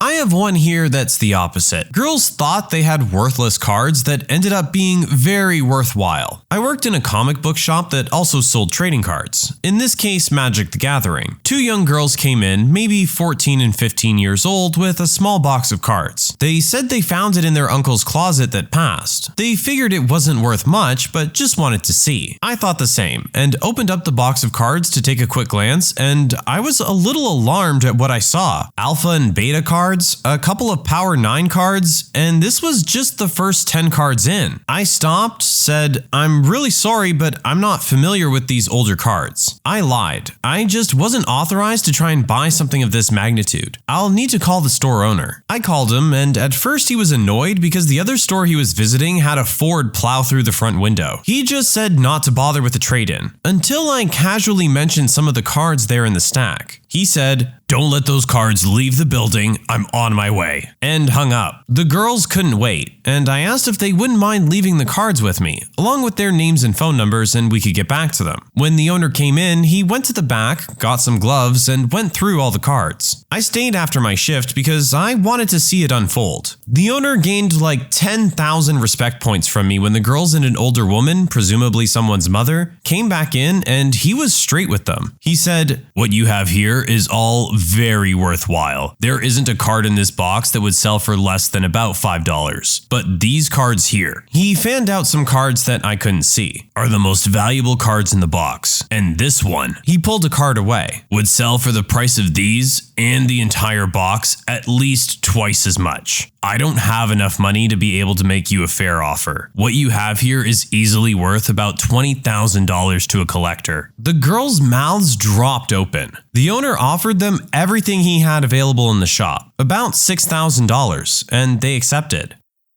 Not a pawn shop, but I used to work in a mobile electronics store. Alarms, cruise controls, stereos, things like that. Had a guy come in with a box full of outdated high-end stereo equipment. Head unit, EQ, preamp, 3 amplifiers, and some nice crossovers. I told him that most of it was worthless to me, but offered him $40 cash or $65 store credit. He flipped out and began a rant about how all his stuff cost over $2,000 when he bought it. Yeah, 16 years ago. I calmly explained explained that he may be able to get more for it on eBay or something, but I have to make a profit, so I can't offer much. I also explained I wouldn't have offered anything if I wasn't personally interested in the crossovers. He slammed everything back into the box and stomped out while calling us every name in the book. As he was walking out of the door, he looked back over his shoulder, yelled something, and flipped us off. This is where he messed up. Since he wasn't looking where he was stepping, he tripped over the curb and spilled the entire box of gear into a huge puddle. A very deep pothole full of rain. It was hard not to stick my head out of the door and bellow aloud, "Ha!"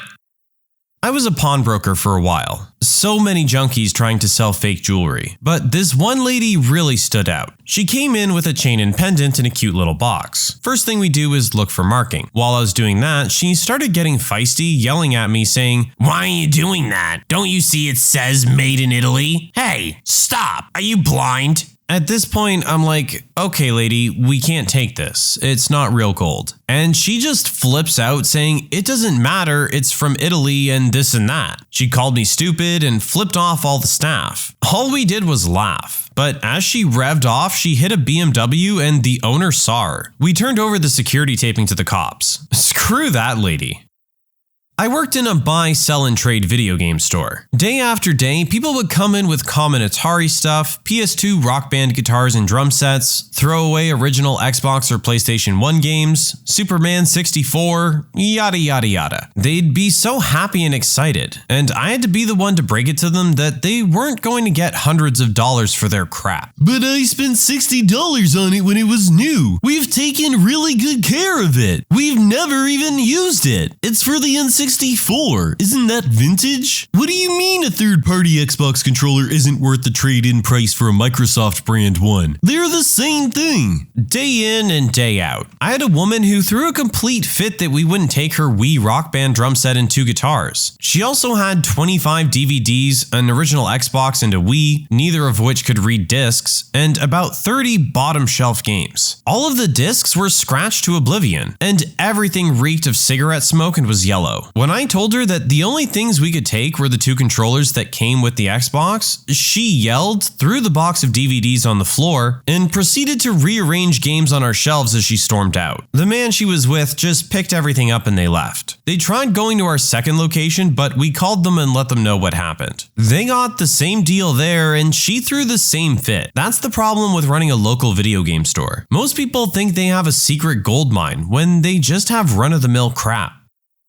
I buy and repair typewriters. It's an odd niche hobby of mine more than anything. Typewriters can go for a lot of money, but most aren't honestly worth what people want. 85% of typewriters are worth no more than $125 in pristine condition. A lot of people will try to sell their inherited typewriters for $50 to $1,000 more than they're worth in some cases. I've seen one person try to sell a typewriter to me for $650 because he saw one online for $700 in a different color. I had bought the exact same typewriter 3 days before for $63. One typewriter, several people were all trying to sell them for $150 to $250.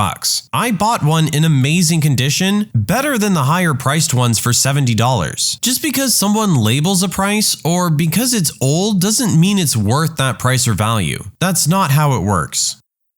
I had this old fellow try to sell me a tribal wooden African figure in a grass skirt. You know the type. When I told him it was worthless, he tried to convince me that the skirt was made out of real lion's mane. When I inevitably shot him down and called his bluff, he pulled a Bic lighter out of his pocket. "Do you want to buy this instead then?"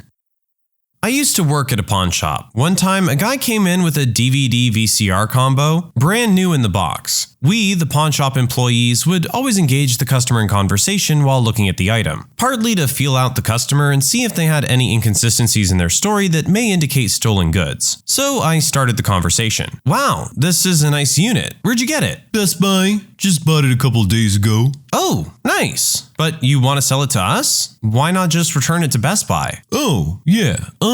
I can't find the receipt, but I bought it right down the street at the Best Buy, like 2 blocks from here. While we talk, I'm pulling the unit out of the box and checking the cables and remote, looking on the bottom for a serial number. As I flip the bottom of the unit towards me, I see that it has a giant sticker on it that says, "Property of Rent-A-Center, do not buy or sell." I didn't say a word to him. My boss was watching over my shoulder. As soon as my boss saw the sticker, he pulled out a Polaroid camera, snapped the guy's picture, cussed him out, and practically threw the DVD VCR at the guy. I sent a fax to the other pawn shops in town to give them a heads up. I currently work at a pawn shop. People think silver is worth a lot more than it is. I get people thinking they'll get $400 for a chain that's maybe worth $30. Other than that, collectibles and memorabilia disappoints most people. I worked at Sam Ash for a long while. You can sell instruments there, not exactly a pawn shop, but the same concept. Guy walks in with 2 very nice, obviously handmade boutique basses. One is left-handed, one is right-handed. Obviously, a red flag that a novice wouldn't even think about. Hey, I want to sell my basses. Okay, any particular reason? I don't play them anymore. I see. Just couldn't decide if you were left or right-handed? He wants $700 for both. Looking at them, I figured they were $3 to $4K each. Problem was, they didn't have a name, just a logo. Lots of Googling later and we have a brand. Call the builder up and his warehouse was robbed weeks before. Police are called, guy's arrested, and builder gets his bases back. Not a pawn shop owner, but used to work at an art gallery that sold some local stuff. A guy brought in some rare prints by a local artist a couple towns over. These limited editions were super rare and valuable. He kept insisting. I stayed as polite as possible until I finally had to show him the exact same prints in the clearance bin at about 1/10 the price he was asking for. Not a pawn shop owner, but I went to buy a few tools from one. I was in line and in front of me was a tweaker that was having a meltdown after finding out her grandmother's ring wasn't really that valuable. It was gold plated and had a small fake diamond. The pawn shop owner offered her $5. She stood there trying to haggle for $7. He stood firm on his $5 and she continued to flip out. I told her I'd give her $10 just to get the heck out of my way. She grabbed her ring and told me to screw off and stormed out. Me and the shop owner had a good laugh, and he knocked off $5 for my inconvenience.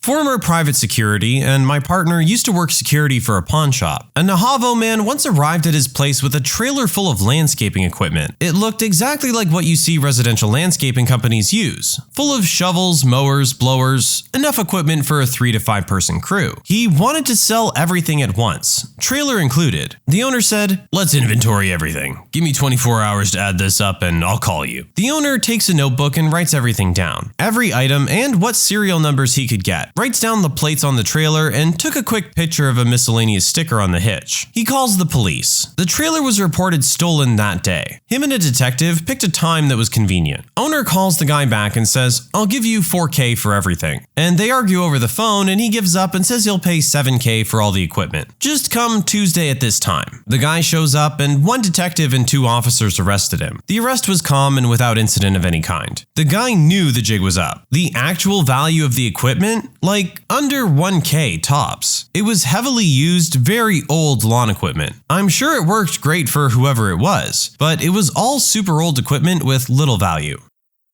I worked in a pawn shop for 3 years in North Carolina. I had a couple of stoned/drunk guys come in on a Saturday, just as I was trying to close. One staggered up to the counter and pulled a box out of a plastic grocery bag. "You're not gonna believe this, man. I have a collector's item worth $1,000. He was correct, at least about the first part. He proceeded to sit a Galadriel doll from the Lord of the Rings movie on the counter. As usual, I pull up eBay to find many for sale in the $10 to $20 range. I turned the screen to show him and he flew into a rage. He jerked out his flip phone and dialed someone and proceeded to spit/scream into the phone. "Where did you see this doll for $1,000? Then turns and spits and screams at me, "Go to Google! Go to Google!" I wasn't even mad.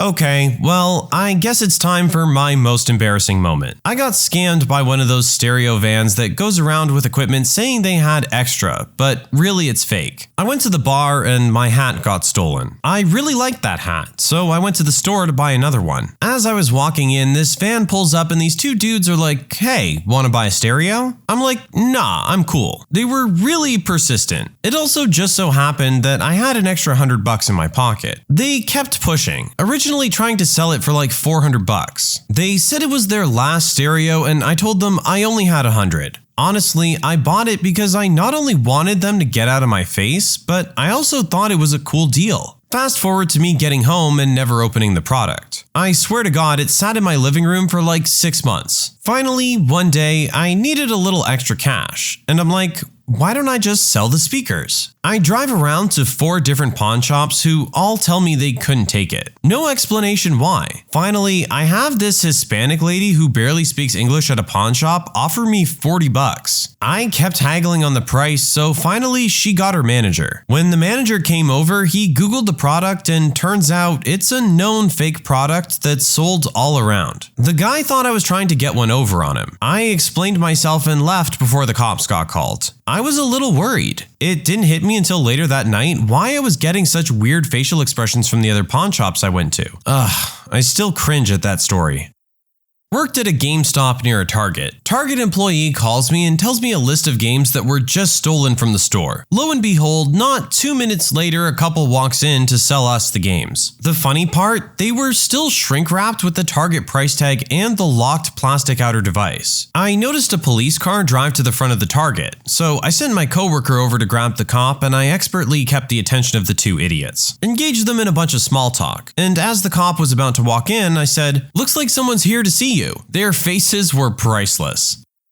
I worked at a shop for 12 years. One of the most common scenarios is when a relative ignorantly thinks or flat out lies about something they hand down. Guns are one of the most common. "My grandpa took this off a Nazi in World War II. The rifle in question being a 1950s Mosin with Century Arms import marks from the 1980s. Tons of antique silverware from the 1800s that was made in the 1960s that is nickel silver, worth nothing at all. And countless medieval swords that were made in China that they want $500 for, that you can buy in a catalog for $29.99.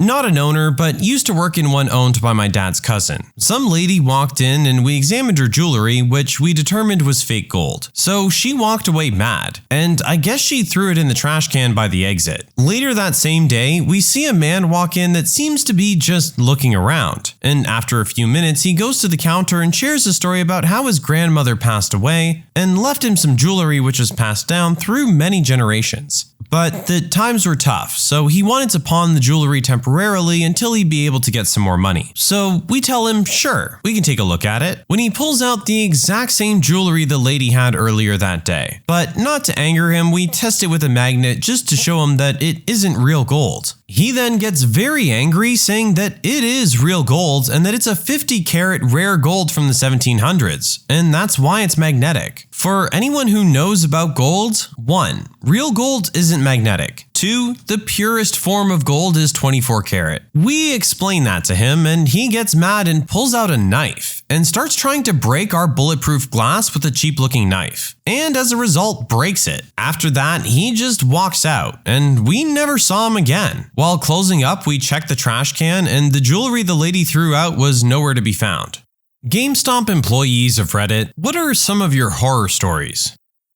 4 come to mind. A woman comes in to trade in an old Xbox 360 in a box. I open the box and the smell hits me. Rat droppings, grime, cockroaches and all have spent time in this thing. Luckily, my manager noticed and we were able to decline the trade. Spent 5 minutes disinfecting the counter before I helped the next customer. Another time I was trading in a PS4, I think. We were chatting while I was wiping his hard drive and commenting on all his achievements. Sometime during his conversation, he got nostalgic and changed his mind. But not not before I had already deleted all his data. I felt terrible. Another time, a homeless-looking guy comes in during one of the few times I'm alone in the store. He was dragging around a trash bag, and I was doing my best to keep him in eyesight as he was all kinds of sketchy. He managed to stuff an Xbox 360 in the bag and walk out, but I ran out and asked him to give it back, which he did, saying, "Please don't call the cops." Now, this last one kind of shook me. This woman comes in with a gaggle of kids, maybe 4. They were all terrors, running around to different parts of the store, yelling, grabbing things and rearranging them, seemingly causing distractions while this woman tried on 3 separate occasions to get behind the counter. They end up buying something, but then I notice under this big box the oldest kid has picked up, he'd stuffed his hands full of the little DS games that were on the go back section of the counter. There was more here, but I've lost some of the details. But it really gave me the impression that this was all coordinated by their mother. It's one thing to see adults steal. To see kids who are encouraged to do so, just terribly, terribly sad. I was an assistant manager when one of the Madden games came out. 04, I believe. We were doing a big midnight opening for it, and everybody was having a great time waiting for the game, which we were picking up from the other store about 30 miles away. Around 11 o'clock, after people had been waiting for 2 hours after the mall closed, I got a phone call. The game wasn't coming. I almost broke down, sitting behind the register, dreading the thought of telling everyone that they'd just wasted their time. To make matters worse, another store within walking distance of us got their games. I just wanted to die that night. I'm so grateful that our customers took it well and didn't get too angry.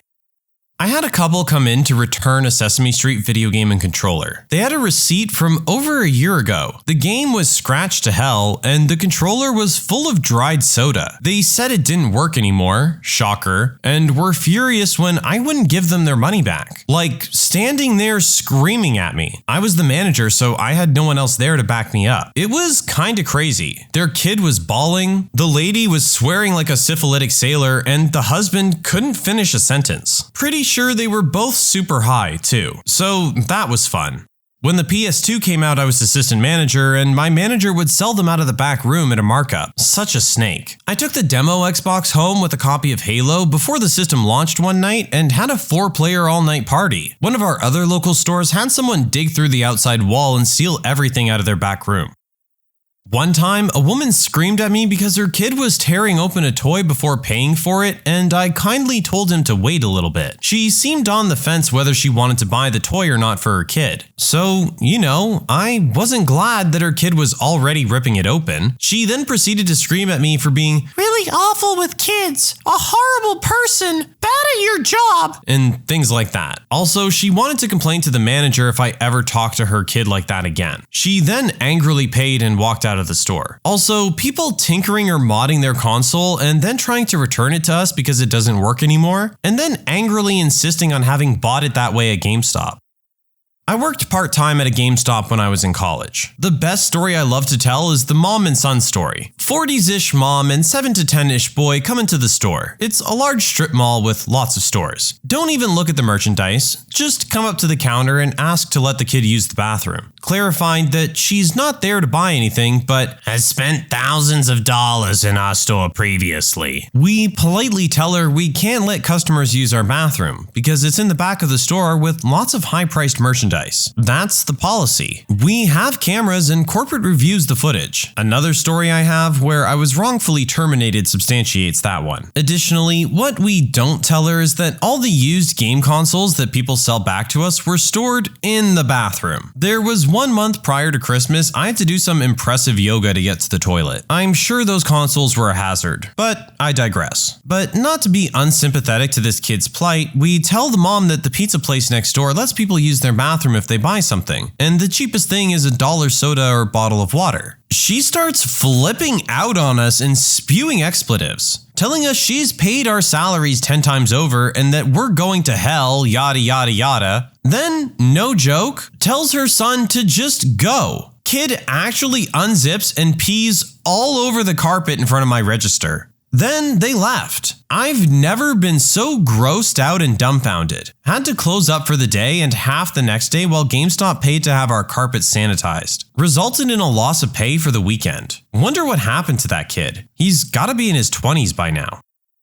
Former employee here. 2 wonderful stories. Number 1, older lady brings in a bag. She looks like an addict and wants to sell her Wii. I put my hand in the bag and it's soaking wet. Cat piss. She was furious I wouldn't take it. From that day forward, I made every customer take all trades out of the bags themselves. Number 2, my first store was long, and I had a kid and mom in the back. Mom wasn't paying attention at all. 8-year-old walking around. Gets really quiet. Then mom rushes the kid out of the store. Go back there and he took a poop on the floor. Watch the tape. Mom finds him squatting, lets him finish, then takes him out.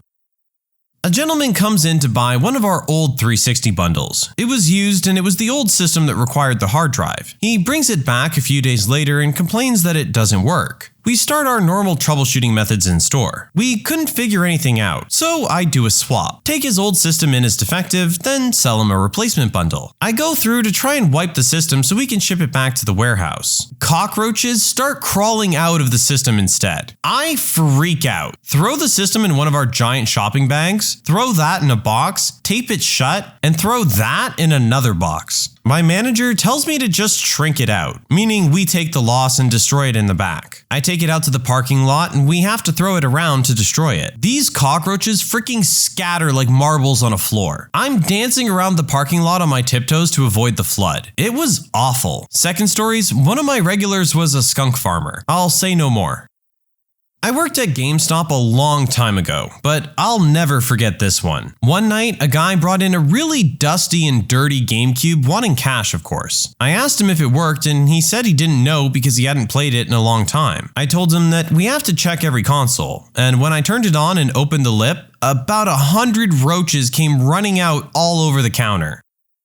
I worked in a store where theft was a very common occurrence, but this one dude, he nabbed one of the cheap controllers off the wall from the back of the store and puts it in his backpack. Then comes over to the counter, he reaches across the counter, opens a drawer, and steals a brand new game out of the drawer. Takes it away from the register, opens it, waits in line, trades the game in for 25 bucks. Then he asks me to look for something in one of the bottom drawers, and he steals the game back he just traded in a second time. After that, he immediately left the store before I could notice he was gone. I gotta give him credit. He was pretty slick. So many other sketchy things too, but this one I just had to laugh at.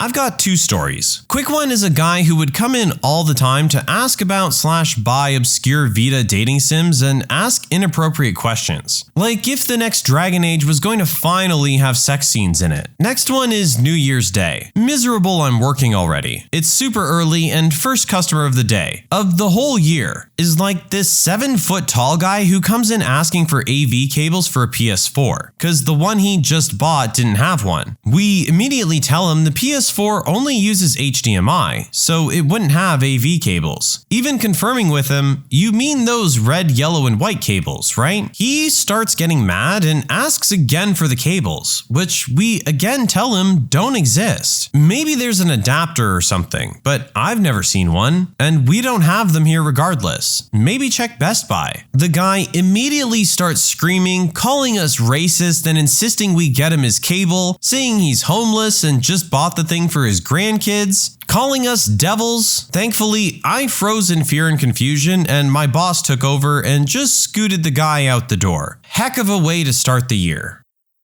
I used to be the assistant store manager of a GameStop, but nothing really out of the ordinary happened there. Just a lot of lingerers. When I was the manager of a local game store though, there was definitely a lot of wild stories. The one that sticks out the most was this old dude we called Psycho Sexy. He would come in every Monday morning and try to sell me or whoever was working bootleg adult DVDs. He would then tell us a little bit too much detail about how he would use them and that he'd sell them to us for super cheap. Every Monday he'd come in, open up his duffel bag full of adult DVDs, get refused, then leave, and come back the following Monday. This went on for almost 3 years.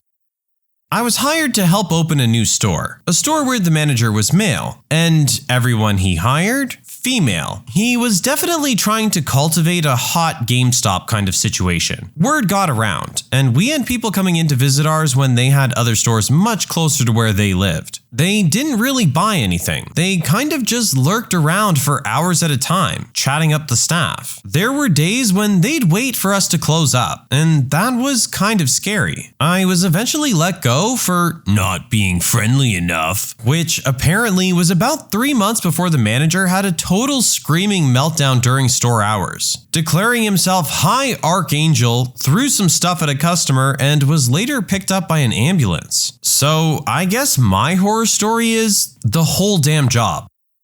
My first job was at GameStop, early 2000s. I stayed for about 4 years from when I was 17 to 21. Started as a part-timer and ended up as a shift supervisor. Then boyfriend, later husband, now ex-husband was our store manager for a while. The point is, I've seen some stuff. Let's talk about my favorite one though. It was a weekday afternoon, so we're slow and short-staffed. It's just the two of us, my boyfriend and I, and maybe a customer or two. Someone's playing the Guitar Hero demo, someone browsing the wall. The door jingles and in walks a guy with a huge backpack. I give the customary greeting, "Hey, welcome, let us know if you need anything," and he doesn't acknowledge or respond. I shrug to my boyfriend and go back to cleaning discs or stripping cases or whatever. The guy looks around for a few minutes and we think nothing of it. Finally, he comes up to my boyfriend and gestures for the stack of post-its he's using to label games we're putting in the disc buffing machine. Boyfriend obliges. Guy says nothing, just writes on the post-it. He puts it on the counter in full view of both of us, and in all capital letters is the following message: "I have a gun. Give money?" My boyfriend and I turn sheet white and realize we're being robbed and this guy has a gun in his giant backpack. We're teenagers with no manager and no silent alarm under the desk, and we're terrified. The guy is already putting down the backpack and unzipping it. The other customers are totally unaware and off doing their own thing. And we're going to get murdered in a GameStop at 1 p.m. on a Tuesday over the $100 we have in our tiny till and the safe neither of us has the combo for. He reaches in the backpack and withdraws a light gun for a Sega Dreamcast. Turns out this guy's deaf and wants to sell us a light gun.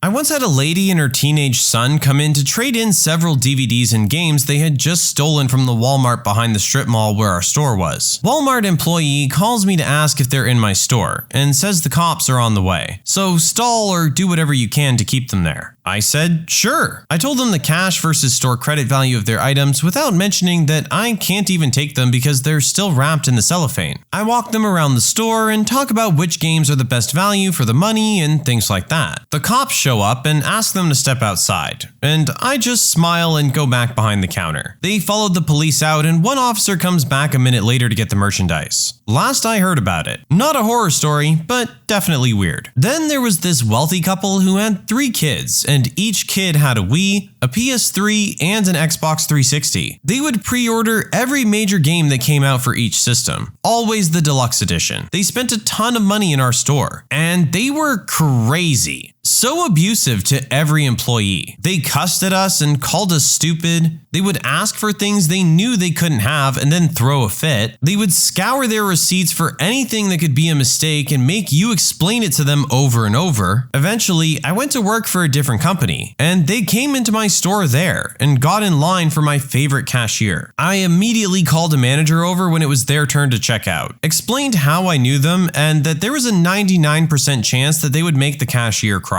He went over, and just as he got there, they were beginning to raise their voices about some supposed mistake. Luckily, that manager's super good at handling people and got them out without letting them get a word in edgewise. I practically had PTSD from dealing with them. I think they got off on abusing people together. They would sometimes be laughing as they did it. If they found a legitimate mistake in anything, their faces would just light up. Truly evil people. This story's from 2007 or so. GameStop had a used game return policy. 7 days, no questions asked, full refund. People would abuse this constantly, like a rental service. We knew it, and we were able to flag people who did it too often and decline them the returns. Manager policy, not company policy. Then there was this one lady. Old lady, gaggle of grandkids. Seemed so sweet. Was very nice to us while in the store, asking for help, recommendations, all of that stuff. bought them a PS2 and a freaking gigantic stack of games. Like, had to be 20 to 25 at least. Her total came out to over $400. I rang her out, handed her the multiple bags of stuff, and said to the kids something along the lines of, "Wow, you guys are lucky to have such a great grandma. This many games will last you months." The grandma chuckled and said, "Oh, they're only in town for the week. You guys have that 7-day return policy. I'll see you in 6 days." Years ago, 2007 or 2008-ish, I trained a kid that turned around and robbed the store at gunpoint a month after we fired him for stealing. He and his buddies left without shooting anyone. My coworker was on the phone with the cops after he left while I was getting his old employee file out. I read off his 2 addresses he had down: parents and grandparents, phone number, and things like that. He's still serving time as the gun they used was apparently used in another homicide. Literally, this happened today. A customer brings in probably the grossest PlayStation 4 I've ever seen. I think, oh no, please don't have roaches. I hold it on end and tap it against the floor, and nothing falls out. Nor is there any rustling or things moving. No telltale signs. I take it in. My coworker decides he needs to find out why it's so dirty before cleaning it and opens it up. Inside is the world's first deluxe roach hotel. Managed to keep the hoard contained in the box the console was going in. That console is gone now. Why are people so gross? I got scolded by management for helping a woman for 30 minutes. She bought 12 games and was looking for good recommendations for her son who was on the spectrum. I found every game on her list and a few more to surprise him. She was overjoyed that her son was going to have lots of good games to play. Why were they mad over such a large sale? Oh, because they weren't used. Screw that store. That woman wanted to make sure her son was happy, and I was tasked to do so. I know I did a good job, and you guys can close shop. Never was an employee, but on the night Grand Theft Auto 4 came out, I was waiting in line and this kid rode up in the parking lot and started bragging about how he got the first copy and held his copy out the window. About 10 to 15 seconds of bragging and holding it outside the window, another kid ran up from behind the car, yanked the copy out of his hand, and ran into the woods behind the GameStop. They didn't find the kid who took it, and the kid in the car started crying immediately. Not a horror story, but it makes me laugh when I think about it. I worked at a big box store similar to Best Buy when the Wii U first came out. After months of Wii U being impossible to find, we finally had some in stock. I was helping another customer on a busy day when a guy stopped me to ask the price on the Wii U. How much is the Wii U console? It's $400 Canadian plus tax. Yeah, that's too much money. Can you do any better on the price? Yeah, for sure. I can give it to you for $399.99. That's much better. I'll take 2.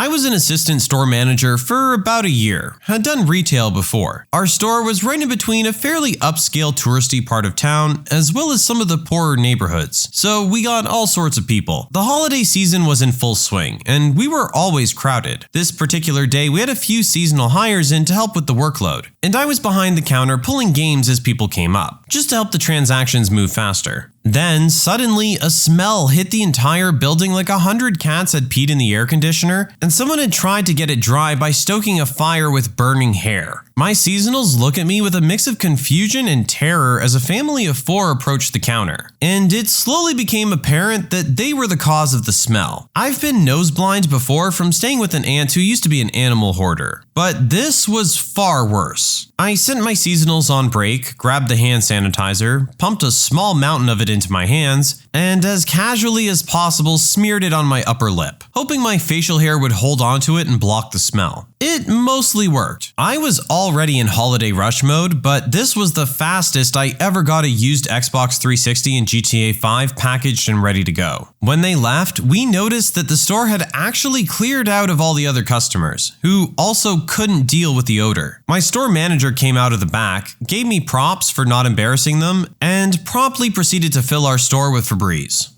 What overlooked fact from a movie will completely change the way I see it?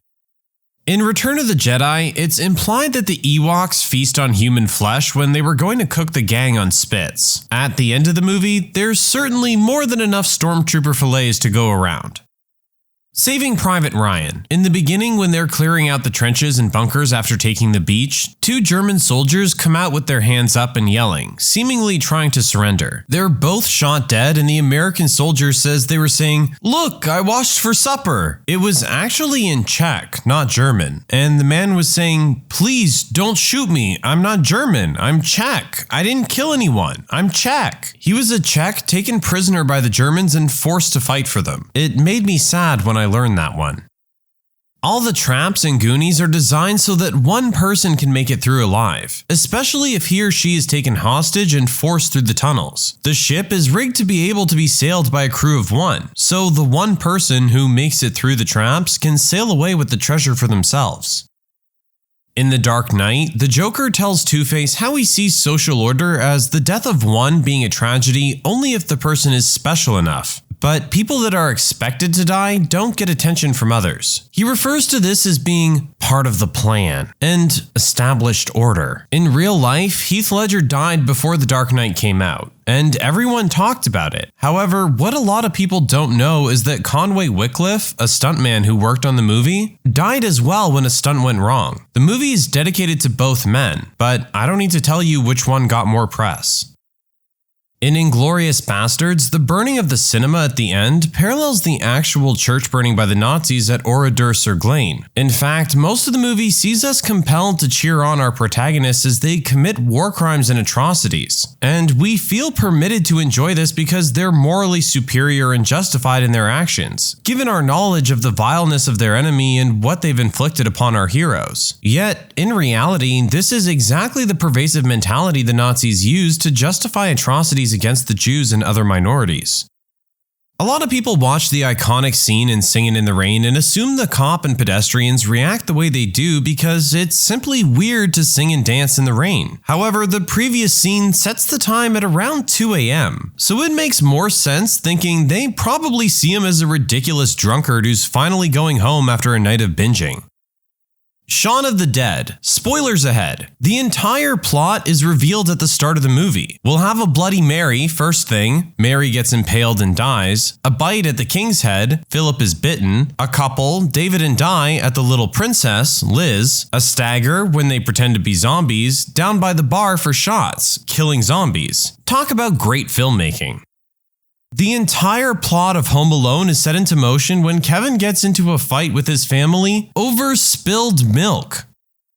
Fight Club. When Tyler Durden calls the narrator back in the phone booth, the camera slowly tracks towards the phone. On the left of the phone, a notice can be seen saying, "No incoming calls allowed." When Tyler and the narrator are on the bus, the long-haired guy pushes past Tyler without a word, then says, "Excuse me," as he pushes past the narrator. When Tyler and the narrator hit the first car with baseball bats, Tyler hits first, but the alarm is triggered only after the narrator hits. There are so many littered throughout the movie.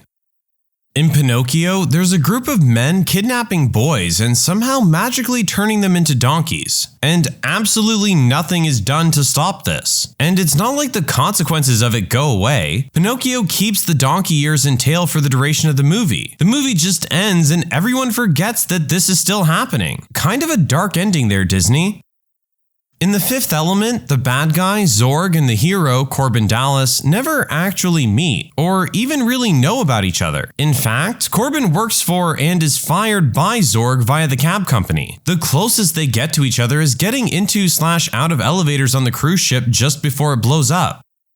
In the movie 2001: A Space Odyssey, not many people understand why Hal went crazy and murdered the crew of the Discovery, or anything that happened after that. Hal was programmed to relay information 100% accurately and completely, but the government types ordered Hal to keep the actual objective of their deep space mission secret, the mission to investigate the signal sent from the monolith on the moon to Jupiter orbit, all for petty political reasons. Hal took these conflicting orders and came to the only conclusion a computer could come to eliminate the conflict. He first decides to try to halt communication with Earth. He triggers a fault in the relay antenna, so the crew would need to take it offline. When he realizes that the crew is considering taking him offline for his odd behavior, he panics. The best solution now seems obvious. Eliminate the humans, and he won't have to conceal the details of the mission. Conflict averted. His logic is cold to a fault. Of course, Dave Bowman survives and is able to deactivate Hal. What happens next is sort of glossed over in the movie. David spends months in space alone, with zero communication with anyone, farther away from any other human being than anyone has ever been. He goes into a sort of autopilot mode. He does his daily duties and those of Frank, his dead co-pilot. He runs the huge ship with flawless efficiency. He practically becomes a machine himself. Nothing but the mission. After the remainder of his flight, he arrives at the monolith orbiting Jupiter. He flies a pod to the surface of it to study it, and realizes that there is no surface. It's a gateway. He enters the gate, and this is where the weird eyeball trippy effects heavy breathing takes place, and flies through a wormhole, a stargate, to a very far away star in a distant galaxy. On his way, he passes over some alien landscapes and some other weird spaceships. When he arrives, he lives out the rest of his human life. He spends like 30 plus years in that weird empty room, getting older in complete isolation. When he finally dies of old age, the aliens who created the monoliths, who placed one on Earth in prehistoric times and used it to teach hominids how to use tools, who buried one on the moon with an alarm that when it would be discovered would point the way to the Stargate, who created that room for David to live in, and where they fed him and studied him, gathered his consciousness and turned him into one of them, a being of energy and knowledge. He took the form of a floating baby and decided to revisit humanity. The whole film is a speculation on evolution of humanity, from the origin of man to the final result, from a creature who discovers tools to save their race, to a creature who relies on tools and machines to expand their horizons, to a creature who's nearly destroyed by those machines, to becoming something of a living machine, the best of both worlds, to a creature who is enlightened past such petty things as using machines to kill each other.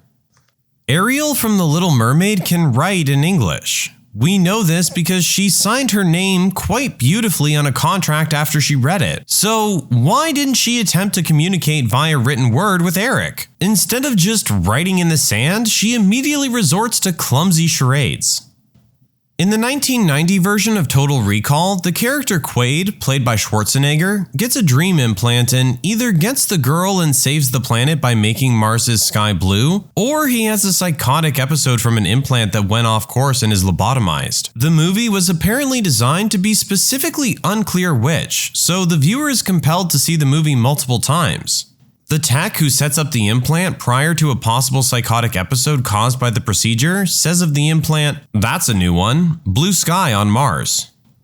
District 9 is not in fact about apartheid. In Neil Blomkamp's short, Alive in Joburg, on which D9 is based, there were similar interviews to those at the beginning of District 9. The difference is that all of those interviews were real. The filmmakers simply asked residents of Johannesburg what they thought of immigrants from Zimbabwe, and they received the remarkably hostile responses. The film isn't just a parallel to apartheid, but more about the current sentiment towards immigrants right now. In Ferris Bueller's Day Off, Ferris's constant complaint and his justification for many of his shenanigans is that his parents won't buy him a car. Toward the end of the movie, when Ferris's mom is driving his sister home from picking her up at the police station, there's a quick throwaway where mom complains that all this mess screwed up the deal she was working on, and that the money from the deal was supposed to be used to buy Ferris a car. Ferris ended up screwing himself out of the car he so desperately wanted. In Independence Day, one often mocked scene in the movie is when Jeff Goldblum uses a regular old MacBook to hack into the alien ship and disable with a virus. The obvious question is, how did they do this? It's simple. They cut a scene out, who knows why, where it was all explained that all of our modern technology, computers, microchips, everything, was all reverse engineered from the crashed fighter. Hence why Goldblum was able to hack into the alien ship. He knew the code already. Once you know this fact, those entire scenes make sense. This scene was shot and it was added to later versions of the movie, including the DVD release. But the original theatrical release and the VHS release did not have them. The main plot of The Matrix was supposed to use human brains as processors for machines, not power sources. That's why Neo could do all those things. He could interact with the code more fully. In Lilo and Stitch, Lilo looks after a fish named Pudge who she claims controls the weather. Lilo's parents died in a car accident due to bad weather. For me, it explains a lot of Lilo's behavior. In Pan's Labyrinth, it's real. It's not just a little girl's fantasy. She's actually a princess and everything that happens is real. Almost everything in the story can be explained by coincidence or imagination. Except for one thing. At the end, the guard guarding her room is told to kill her if she leaves. That is the only exit and the windows are too high and barred. So the only way she could get out is if the chalk actually worked. This was confirmed by Guillermo del Toro.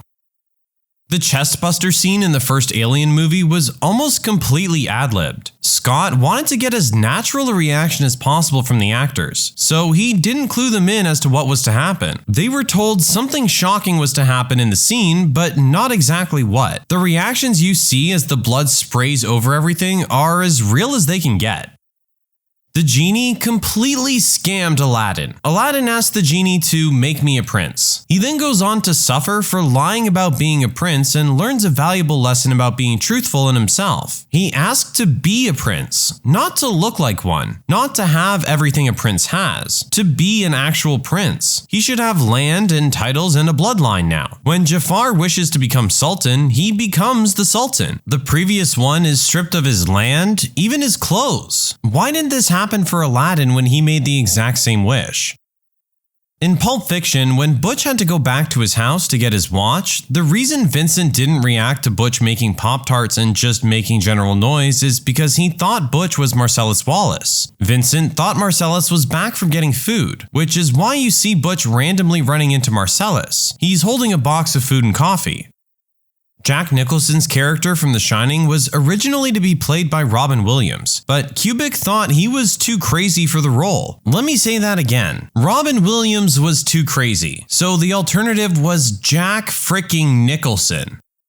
In The Big Lebowski, Donnie is the physical manifestation of the movie's theme. If you think about it, nobody knows anything throughout the entire film. Bunny and the Nihilists think there's actual money out there. Mr. Lebowski thinks Bunny's actually been kidnapped. And obviously, the dude and Walter have no idea what's happening. You can see this in Donnie's character in a few ways. First, he's constantly told to shut up because he's out of his element and acting like a child that wanders into the middle of a movie and wants to know what's happening. Second, his character has absolutely no influence on the film's plot, which is unheard of when it comes to a character with that much screen time. And lastly, after everyone in the film finally figures out what's happening and ignorance is vanquished, Donnie dies.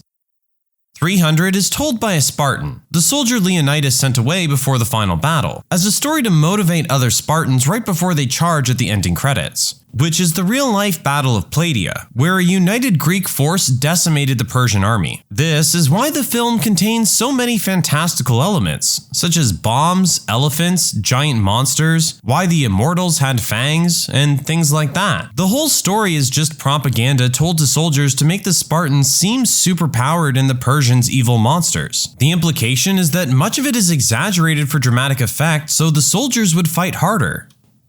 Moulin Rouge. Satine dies from tuberculosis, which is a contagious disease. She very likely gave it to Christian. He'll probably die from it, while the Duke was spared from that. In addition, the livelihood of the Moulin Rouge was dependent upon the Duke's money. The scenes with Christian writing his novel are set against the backdrop of an abandoned and destroyed Moulin Rouge. Satine's choice to do things for love literally destroyed the lives of everyone she cared about.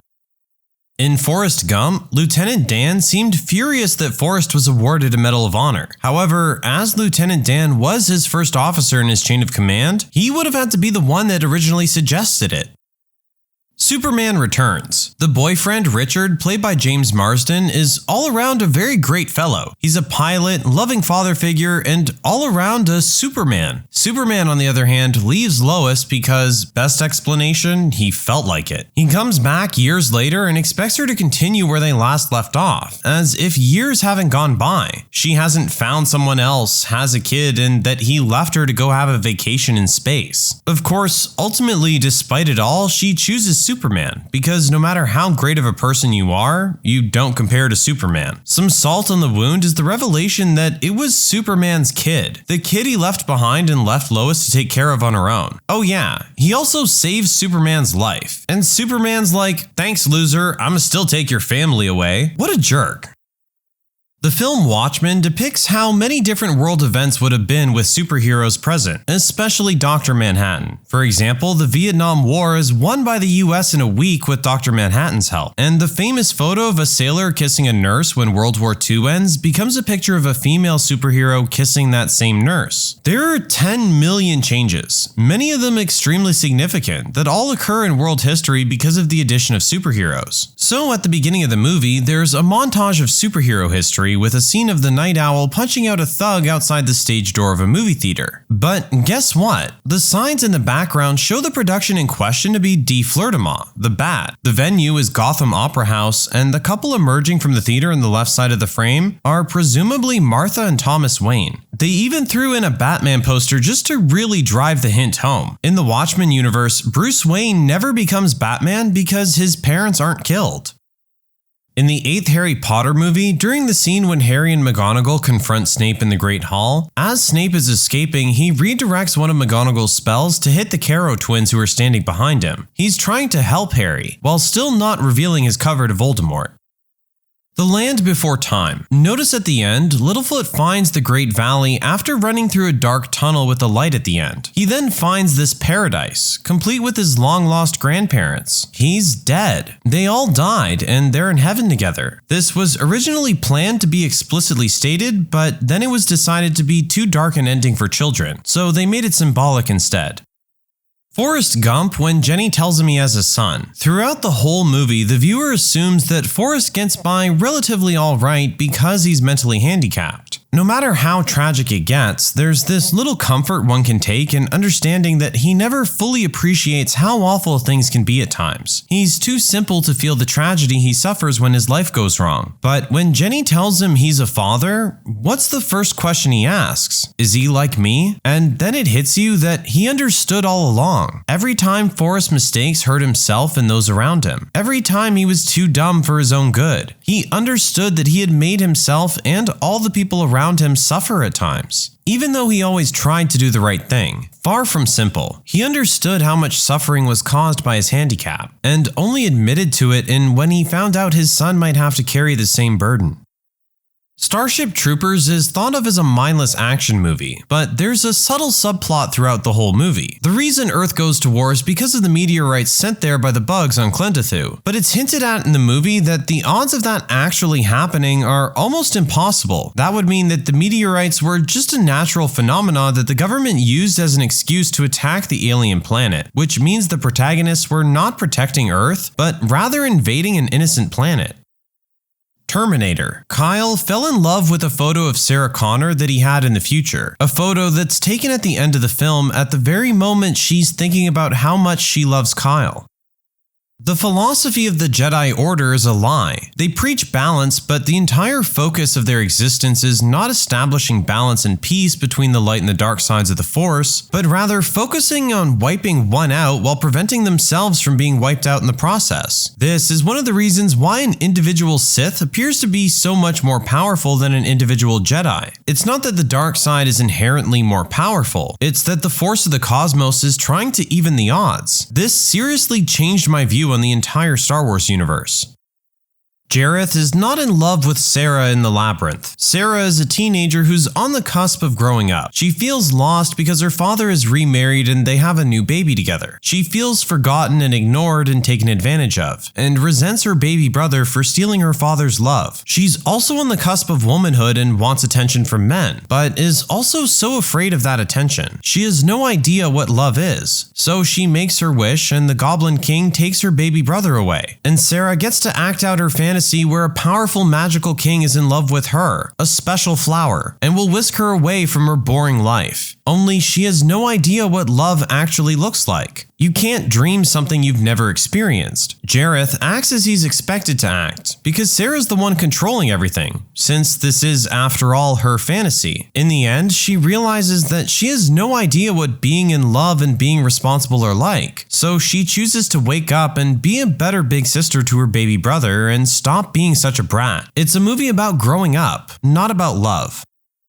In How to Train Your Dragon, Hiccup's acceptance as a Viking is dependent upon his ability to kill a dragon. After meeting Toothless, he decides that isn't really what he wants, and that dragons aren't actually evil. But then at the end of the movie, he kills a dragon, and is no longer ostracized by the rest of the Vikings. So not as much changed as you think it did. What's something a poor kid would understand, but would utterly confuse a rich kid?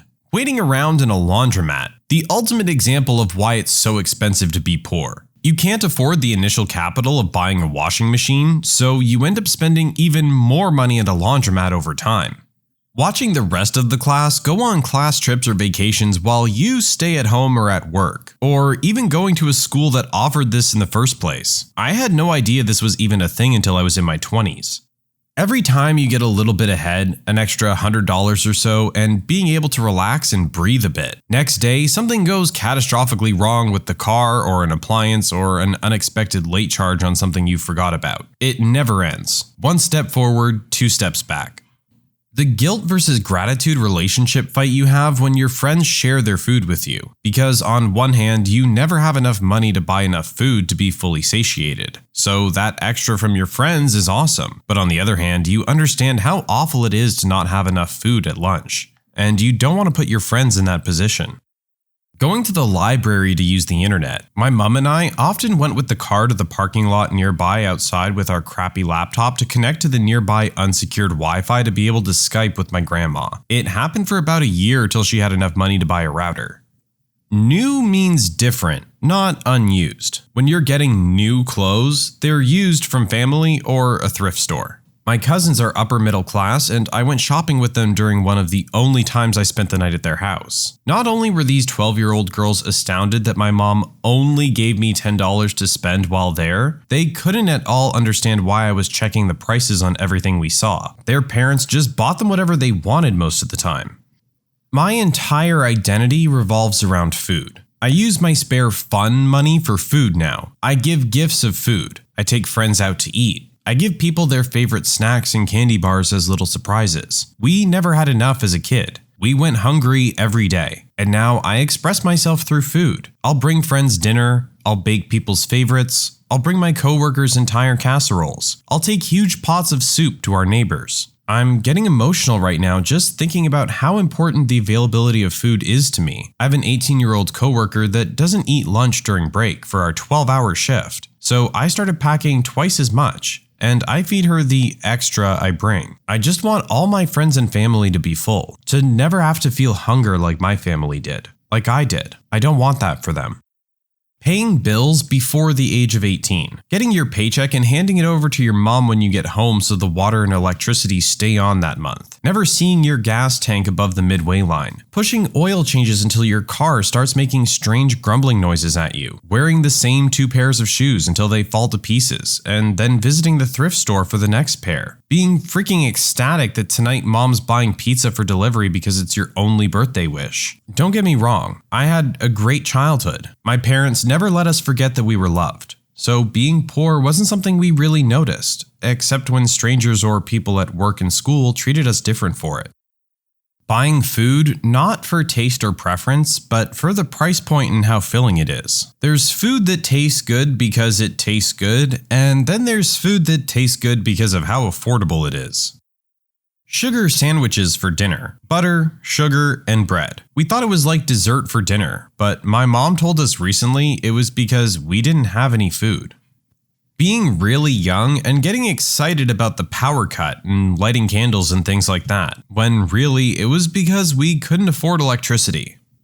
Back in high school, I was getting flamed for having cheap shoes from Marshalls. Here's something along the lines of how it went. "Those shoes are ugly." I agree. I gotta wait for my next paycheck so I can grab some new ones. "Why don't you just ask your parents to buy you shoes?" "Because they gotta put money in more important places right now." "Wait, so your parents don't buy you new shoes?" "Nah, I gotta save up." Cue extreme look of confusion for the kid. The confusion of the kid when he realized that most parents don't buy their kids everything they want was something I won't forget. In typical high school fashion, he then proceeded to tease me for being broke. Also, explaining to others that the only time I left my home state was for family emergencies was something that they couldn't grasp either.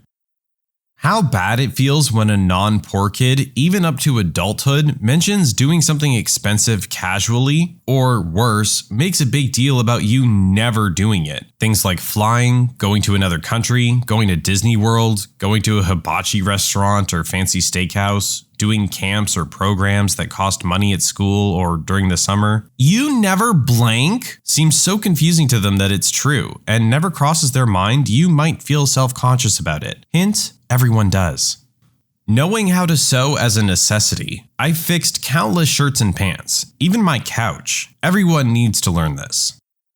Putting water in shampoo bottles to make it last longer. No amount of wealth that I've had has ever made me change this habit. I mean, it's just wasteful to not get that extra bit, and is less effort than opening a new bottle. I was a poor kid who was lucky enough to go to a good high school. The downside of that was growing up next to entitled brats. I've seen a girl throw her brand new gold iPhone across the room and not bat an eye because her parents would buy her a new one. Sure enough, the next time I saw her, she had one. These are the same kids that crash the new cars they get for their birthdays, get manicures, facials, and eyelashes every week despite never working a day in their lives. On the other side, I was scared when I ripped the strap off the backpack I'd been using for 4 years. I sewed it up because I didn't want to stress my mom out with having to buy a new one for me. I used it for 2 more years through college until it finally kicked the bucket and I was able to get a new one. Not getting upset when clothes, shoes, or other items are, to them, ruined. If I had a hole in my shoe, or a stain or tear on my clothes, I had to live with it, at least for a while. I knew kids in the middle and upper classes that would get chewed out for stuff like that, but their parents would usually buy them new stuff right away. That wasn't the case for a lot of kids like me because it just wasn't possible. Most of the clothes I owned were hand-me-downs to begin with. Some of it was found in the garbage. Parents borrowing birthday money to help with bills or buying food and toiletries. Love them to death. They've always worked hard for me and my sister. Every term, our school would do a thing called Scholastic Books. It's like a catalog of books and other educational things that parents can go through, pick out what they think their child would like, and order them. The school gets a percentage of the sales, and the kids get an education-filled Christmas unboxing every term. Almost every kid in my class would get at least one thing, except me. I was just sitting in the back of the class watching other kids showing off their new stuff to each other. One year, a kid left before the order came in, and the teacher gave his book to me. Rich kids will never know the feeling of being poor, having it noticed, and not being shamed for it. It was the only time I ever got a book from Scholastic, and I still have it. Relaxing in an empty parking lot in your friend's car is a typical night out, because nobody has anything at home and don't want to be there anyways because it's too stressful. You can't just live within your means. I think that sometimes when people say this, they're talking about poor people who spend money on alcohol and cigarettes, or that nice car they just had to have but can't really afford. I remember Jamie Oliver was criticized once for saying that a lot of British working class were just drunks who weren't interested in eating proper food, and preferred to spend their money on getting drunk in pubs. That being said, I know it's not that simple. If you haven't been poor, then you don't really understand it. The actual process of looking at something in a store and debating whether or not it's really something they need or is it something they want before trying to see if they can find a cheaper version. Coming to school stinking because your parents couldn't pay utilities that month, as if you chose to be gross. We couldn't afford cable growing up, so ergo, I didn't see a lot of movies. I often get ridiculed as a 35-year-old for not seeing them. And I always get the, how have you not seen these? And now it's at a point where I don't have too much of a desire to see a kid's movie for the first time from 20 years ago. I'm not really complaining, because my mom did a lot to keep my childhood together, but most of my friends don't understand that not having cable cut off access to a lot of the references they remember so fondly. Going to the mall with friends, not buying anything, not trying anything on in case you damage it, not buying any food or snacks, and making excuses why you can't go see the movie with everyone else. Saying you left your phone at home so they don't see the old flip phone or first-gen smartphone you've been passed down, and leaving quickly without saying goodbye to anyone so they don't see your mom pull up in the ancient station wagon your family's had for the last decade. What it's like to eat spaghetti for over a year and a half straight. Other than my birthday, that is exactly what I've done and am doing. I hate it. I hate it so much. I hate it. I hate it. I hate it. Sorry, I had to have a moment. I stressed myself out. They call it intermittent fasting by not eating breakfast, but that's pretty standard to me how I grew up. Not eating breakfast, lunch, or dinner because there was no food. According to some other people I know, it's a lack of cleanliness. Don't know if that's the right word for it. An ex-neighbor of mine, older lady, requested me specifically to help clean her property and pack her stuff when she was moving. Apparently, she asked for me because she knew I'd understand in regards to the state of her house and the yard. I mean, she was right. My family also had a bit of a white trash redneck kind of property with all the trappings. But it didn't dawn on me that other people also did it. I wouldn't expect anyone who isn't from the country or didn't live on a street in the woods with no streetlights to understand the nuances of the way a redneck yard and house looks and operates. Yes, we have a bug problem, and at least 2 defunct broken cars sitting in the grass. But I promise we're not crazy stereotypes. It's safe, I assure you. I was 7 or 8 and my rich cousin, just a few years older, screamed at me because I didn't know how to put on a seatbelt. Last time I had entered a car, I still needed a baby chair. That the next excursion with the school is too expensive to be able to go and have fun with your friends. I remember I was acting like, that's for kids, I don't go do that. But I wanted to go, I just couldn't. Or being worried about starting the school year without books because they've changed them and they're not like last year's. And you need new books, and they're very expensive. When I was a small and nimble child, my father would slip me into the vents of his client's house to scare the rats out, whereupon my siblings would be waiting to bludgeon them to death with the family soup ladles. We were a whole family of ratters. We lived rats, killed rats, and when times were tough, ate rats too. Driving with the check engine light on all the time. Can't get a new car, can't get it fixed, but have to take it to get to work so you can make rent. Just drive and hope it doesn't stall or blow up.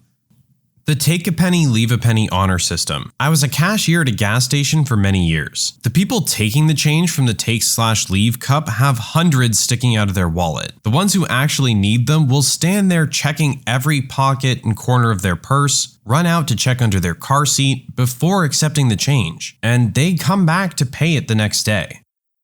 How hard life really is, and that money 100% can buy happiness. The whole money can't buy happiness thing is just something the rich tell the poor to keep them placated. Money gets you financial security and products, which in turn makes you happy. Money can certainly buy happiness.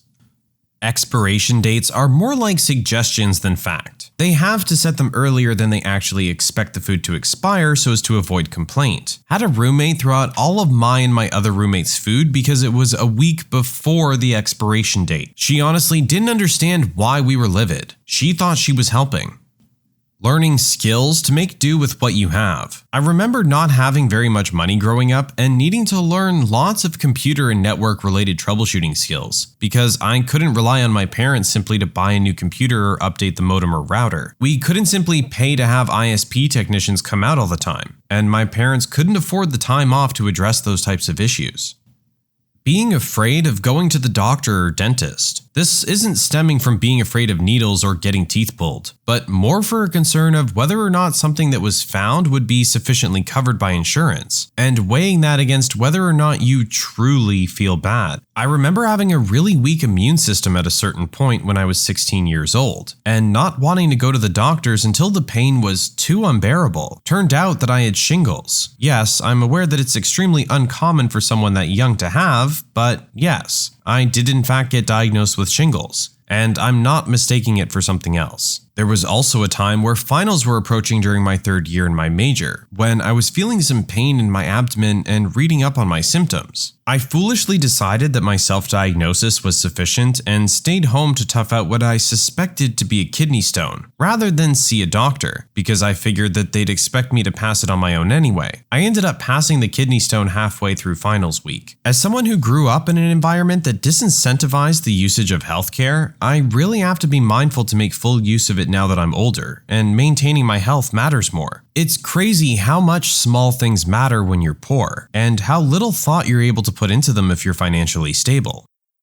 Saving trash. Rich people don't bother with food scraps or the boxes things came in, because why would you store trash in your fridge or closet instead of getting rid of it now? One thing I don't think people understand is that being poor in an urban area sucks, but I'd argue in many ways, being poor in a rural area sucks even more. In my adult life, since I've escaped from the poor forgotten town I grew up in, I've met a lot of other people who grew up poor also. And the ones from larger areas, the story is like, oh, thank God we had things like the local Y or whatever after school tutoring program for poor kids, or teach music in the ghetto type stuff. And it's like, well, we didn't have any of that. You were just dirt poor, and no one knew your town even existed or gives a crap about it. So yeah, that's one thing I've heard from even other former poor kids. They'll ask things like, what community programs did you go to? Or something like that. And I have to explain, hey, we didn't even have that. We were just all poor out in the boonies with nothing around. And even our own state government pretended that part of the state doesn't exist. In the US, in February, you get better stuff than Christmas when the income tax check hits. We'd get new shoes and have cable for a couple of months. Even McDonald's. You don't ever get ice in your fast food drinks. You get less soda and you don't need your drink to stay cold if you drink it fast, since they keep it cold in the fountain dispenser. Cooking everything, including pizza, from scratch, because restaurants and pre-made food are too expensive. On the rare occasion food was purchased from a restaurant, it was either because my father was out of town, or we were buying the leftover cold chicken, not the freshly cooked hot chicken from the local chicken shack. Group daycare. All of the poorer kids at my elementary school all went to the same group daycare when they were preschool. Kids with richer parents either had a stay-at-home parent or had their own personal babysitter.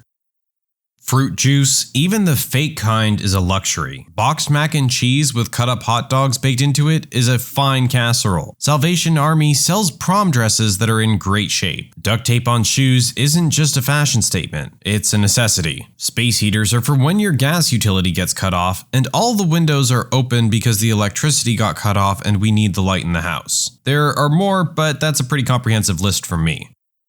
Navigating higher education when your parents didn't go to college. So much of your success in college is based on your ability to utilize on-campus resources, and meeting with faculty and staff about opportunities and for assistance. That all wasn't totally obvious to me, and I feel like it really inhibited my success in school. I remember having to turn down an offer for an internship in DC because it was unpaid, and I didn't know there was an office at school that would help find funding to live there. Getting the financial aid office and the financial service office confused on a regular basis and feeling super stupid because of it is also a fond memory. Doing all your own work on your house and learning how to do all this work on your own. Bathroom leak? Dad needs to learn how to do basic plumbing. Need to do some basic wiring? Dad needs to learn basic electrical. Need to add a new addition to the house? Dad learns basic carpentry. Need the roof reshingled? Dad learns how to reshingle a roof. Broken window? Dad learns how to install new glass or replace an entire window. By the time I was 12, I was learning how to do carpentry, mechanics, wiring, plumbing, construction, landscaping, metalwork, welding, building, renovations, and repairing. I learned how to drive a truck at 13, tractor at 14, and heavy equipment at 18. By the time I was 20, I could fix and maintain anything in my own house. By the time I was 30, I could literally build an entire house and everything that goes with it on my own. I wasn't the best, the fastest, or the most efficient, but I could do just about anything with my own hands. I grew up in a remote native community where we had no easy access to construction workers, plumbing, electricians, or mechanics. We had to learn how to do all these things on our own. It's amazing what you can learn to do when you're forced to. Getting excited about being able to have McDonald's. We used to be so poor, my two sisters and I were practically giddy that we were able to share 2 Happy Meals between us 3 and my mom. Otherwise, it was soup kitchen and discount food. Coupons. I have a friend that's really rich and I love this show that's all about couponing, and she asked what a coupon was. I was shocked. Watching your mom push food away to you or your dad, even though she was still hungry. Also, your parents sacrificing their health for yours. We didn't have low-income healthcare, and while I always got proper medical care, my parents did without.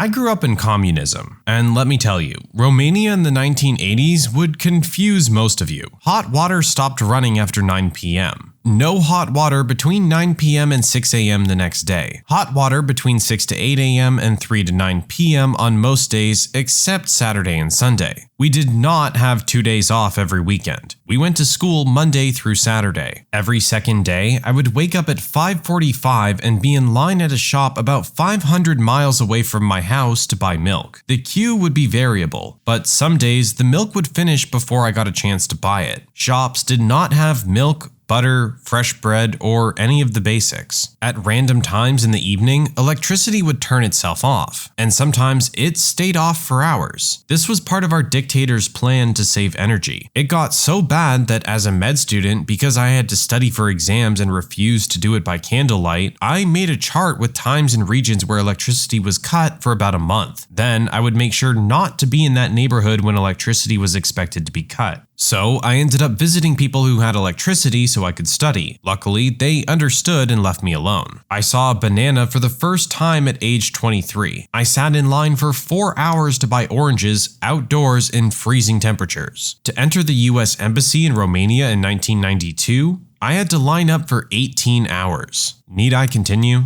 For those who have witnessed a wedding objection during the "speak now or forever hold your peace" portion, what happened?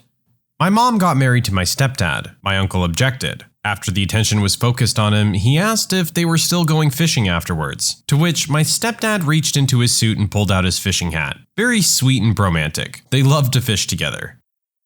I was working at a wedding when I was younger. I was running the bar at the reception, which was very close to the hall the weddings were at. We were told that the reception would begin around 4 p.m. It was already about 3-ish and I was packing the fridges, the usual barman things, while one of the male guests was sitting there drinking. I asked if he was not joining the reception, to which he replied something along the lines of, "When I have the courage." He downs his drink and leaves. 10 minutes later, he's back, looking extremely disappointed. The guy orders a drink and less than 30 seconds later, another guy who's dressed extremely well, turns out to be the groom, walks in, punches him in the back of the head, and leaves. This dude just picked up his drink and continued sipping. I eventually found out that this dude had downed his drink, walked into the ceremony, and admitted to sleeping with the wife on her hen night, and again the night before the wedding. He was never invited to the wedding. He just felt the groom needed to know. So he found out where the wedding was, suited up, and dropped the info mid-ceremony.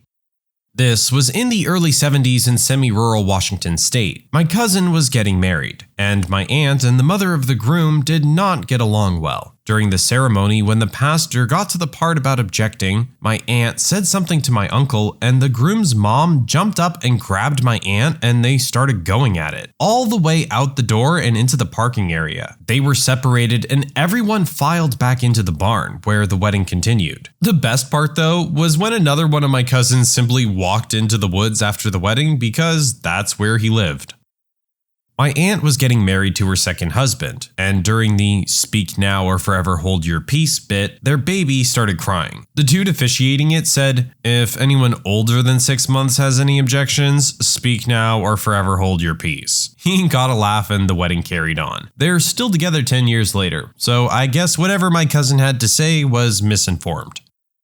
The best man at my stepsister's wedding did this. It happened at the rehearsal the night before. It was a very large wedding and the rehearsal was bigger than a lot of weddings. The minister was going over the vows quickly while giving instruction on what to do. When he said something about objections, the best man interrupted saying he had to put a stop to this. He was in love with the bride and was sure she felt the same way. My sister and everyone else was horrified. It caused plenty of chaos and confusion. As far as I know, after that, neither the bride nor groom ever spoke to him again.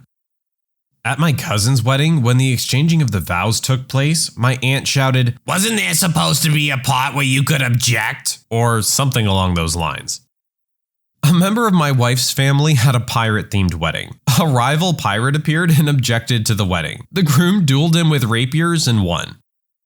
The groom himself, he just stood up there and started crying, and in front of everyone told the bride that he'd fallen out of love with her a while before, but he didn't know how to break it off. It was extremely uncomfortable. They both stepped out and 10 minutes later came back out and got married because she'd apparently told him she was pregnant. They're still together with 3 kids, and I'm not sure about the husband, but I can confirm that the wife is having an affair. Neither of them are happy, but she has a comfortable life and he doesn't seem to have the spine to leave.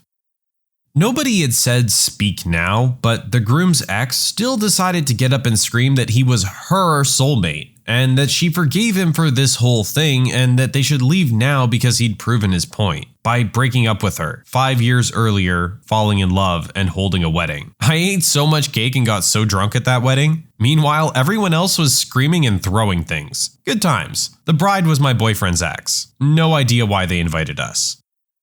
One of my friends interrupted his cousin's wedding to come out of the closet. He couldn't understand why people were so pissed at him. This happened very recently, but in a different manner than the other comments I'm seeing. For years, the groom and the best man are super close, room together, and the running joke is that they're more than friends. Later on, groom meets bride, falls in love, and proposes. New running joke is that the best man is very disappointed that the groom is marrying someone else. At the wedding, the officiant asks if anyone objects. Best man objects. Officiant quickly overrules the objection. It was planned, and the bride thought it was a funny way to acknowledge the super close friendship between the groom and the best man. Didn't result in anyone being kicked out or awkwardness. Fun and surprisingly appropriate. I was at an outdoor ceremony once with a storm coming in. The pastor was trying to move things along so that we wouldn't get caught in the rain. The reception was indoors. He asked if anyone knows of any objection, and instantly there was a loud clap of thunder. To his credit, the pastor just paused a moment and then said, "Anyone else? Alright, in that case," and finished the ceremony. Only once, but it was non-romantic. The father of the bride had been pretty absent after her parents' divorce. He had remarried and gotten into the Christian Science religion, and they were both pretty terrible. The new wife was not invited to my friend's wedding, but the father came, and it seemed like he was there to be supportive. He stood up during vows and proclaimed my friend was a B-word just like her mother, and the groom should get out while you can because she's a soul-leeching succubus. Not the worst wedding I ever went to. Went to a coworker's wedding and the maid of honor objected and admitted to being the other woman, and that the groom had been cheating with her for months. The bride left in tears, and the groom immediately tried to get with the maid of honor, but she told him she wasn't going to hurt the bride further, and that he needed to screw off. The bride is doing much better, and is now a manager here, and I haven't heard from the groom in over a year. The maid of honor and bride are on speaking terms, but I don't think their relationship is ever going to be what it used to be. I saw it nearly happen at my uncle's wedding. A friend of theirs got too drunk, and when they said, "Speak now," he smiled and started to stand up. My mother grabbed him by his hair and sat him back down by force. When I was 13, we went to my second cousin's wedding. Everything's going great. They even got past the speak now or forever hold your peace part. They wrote their own vows. But before my second cousin's fiance/wife could even begin her vows, his son got up and announced to the entire room that she was cheating on his dad with her drug dealer, and he couldn't let his dad marry her. My second cousin yelled at his son to either sit down or leave. The son left. My second cousin married her anyways, and 5 years and 1 baby later, he finds out it was true, and they separated, but were too tweaked out to be able to afford a divorce. Finally, he got married a third time, but before he could get married, his third now ex-wife had to pay for their divorce. This wedding had no objections. They moved to Missouri, and this time instead of separating or asking for a divorce, he decided he didn't want to be married anymore and just moved back to Cali to get back together with his second ex-wife. Yeah, family dinners are a little awkward. It was at my wedding that we had at my grandmother's house, who lives in the country next to a cattle farm. The cows didn't make a peep until that moment, and one finally went moo. We all laughed and continued, but it was a funny moment about my wedding. About 5 years ago, a coworker of mine invited all of us to his wedding. He was a great guy, but none of us had ever met his wife. We'd seen pictures of her, and he always said nothing but good things of her. Fast forward to the wedding. It was an incredibly nice one. Looks like they paid quite a bit for it. Everything was going smooth, and I was having fun, and assumed everyone else was as well. Anyway, now they're both at the altar or whatever, looking deeply into each other's eyes and smiling. And when that line comes of speak now or forever hold your peace, I get anxious, but nothing ever happens. So, right as soon as the anxiousness fades away, the bride's mother stood up and objected, blurted out some crap about how she doesn't want to continue their family with a man like him. He was black and she was white. The bride cried and ran off. The wedding went silent. Bride's dad took the mom and ran after the bride. The groom stood there, incredibly awkward. He may or may not have achieved actually leaving his body. Anyway, the groomsmen took him away. I left because it was too weird. Apparently the reception went on. They did not get married that day, but ended up together anyway privately, and surprisingly, work wasn't weird. He laughed about it and they're happily married. A wedding I was at, a guy got up and pledged his undying love for the bride, followed by 4 or 5 others objecting for various reasons, including one guy's love for the groom. By the second or third objection though, it was clear that the whole thing was a clever ruse. I found out later that it was all set up by the bride as a prank on the unsuspecting groom and family and friends. It was pretty hilarious. My wife dragged me to a wedding that I did not want to be at years ago, but I'm forever grateful that she did, because I was able to witness one of the greatest spectacles of human drama that has ever taken place. This was like an episode of Jerry Springer mixed with Cops. The bride's lover spoke up at that moment and yelled, "I'll be goddamned if I'm gonna keep my mouth shut and let you steal my woman." This deranged old redneck proceeds to come at the groom with a pistol, threatening to shoot him if he doesn't give her up. It wasn't a huge wedding, maybe 40 or so people, but every single one of them went screaming and running, and maybe 2 people stayed and called the cops. I grabbed my wife's hands and we retreated outside to watch the rest of the scene unfold from the church window. The groom's dad interrupted the wedding to ask the bride's father whether or not she was truly a virgin. Then he went on about how he didn't know anything of the wedding and blah blah blah. Truly weird and embarrassing. I went to a wedding when I was 5. It was between my older brother and his fiancée. Anyways, they said the whole speak now spiel, and right before he was done, little 5-year-old me said, "I object!" And everyone turned to me. I was dead silent because I didn't know what happened. My dad asked me, "Well, why do you object?" And I said, "I wanted to know what would happen if I did." And I was promptly seated.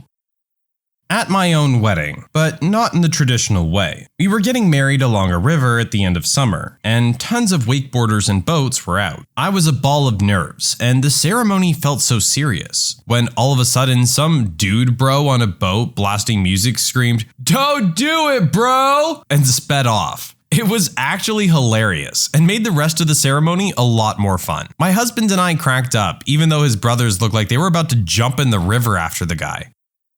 No objections were made, unfortunately, but back when I worked in a hotel a few years ago, I got to witness a very interesting wedding, where maybe someone should have objected. In preparation, we had to ensure we'd ordered enough blue WKD in, as this was the groom's drink of choice. First red flag. The whole wedding took place in the hotel. The function room also hosted the ceremony, so we started pretty early that day. Before the ceremony, the bride had taken 3 bottles of wine up to her room while she was getting ready, and was clearly tipsy before the wedding started, but seemed to act sober enough that whoever was conducting the ceremony was none the wiser. The ceremony seemed normal, but I was prepping the bar, so wouldn't have known either way. As it ends, all the guests flood out for drinks, whilst we changed the function room and set out the tables for the sit-down meal. The guests were really rough, rub some dirt on it type people, to put it politely. I already knew one of them as he'd been in the hotel before, acting like a total jerk when I told him the bar was closed and I wouldn't be serving him. However, he was being especially polite to me this time, as it was clear his date for the wedding was definitely not the same girl he was in with just a few weeks ago, who I suspected was a paid acquaintance. Before the meal even began, we were starting to worry if we'd have enough alcohol. These people drank like fish,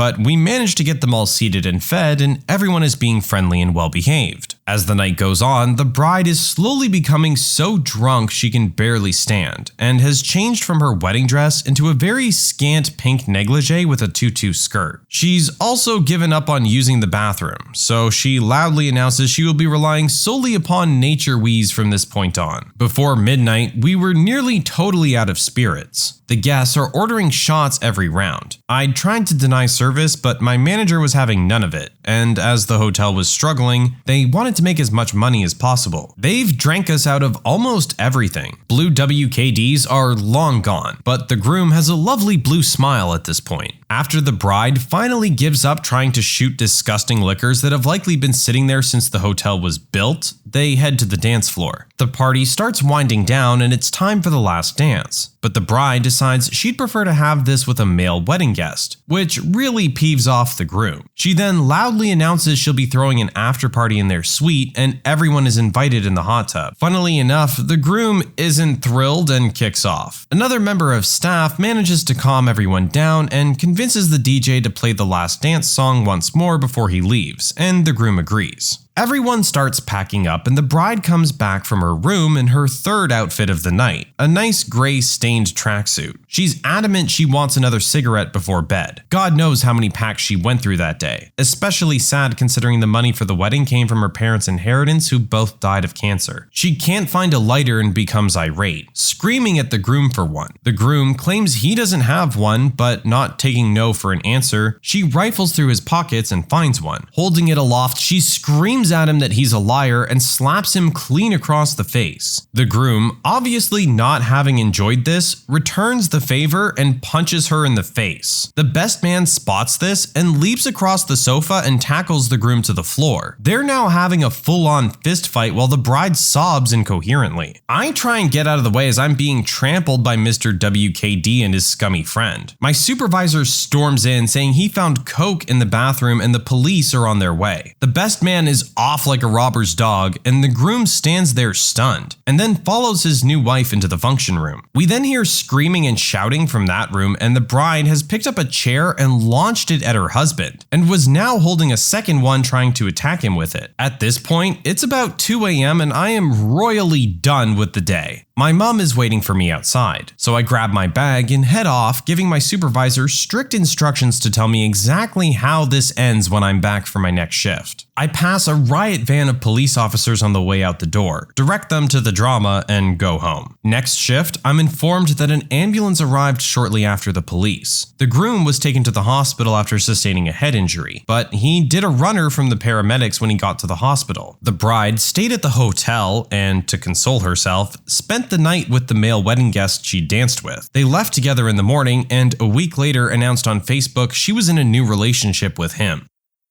The guy ended up objecting kind of late. It was right before the bride and groom kissed. The man who objected told the bride that the groom was marrying her for the wrong reasons. There was a little bit of tussle between the security guards and the objector, but there is a happy ending to this story. A dragon showed up and ate Lord Farquaad. Then Shrek and Fiona lived happily ever after.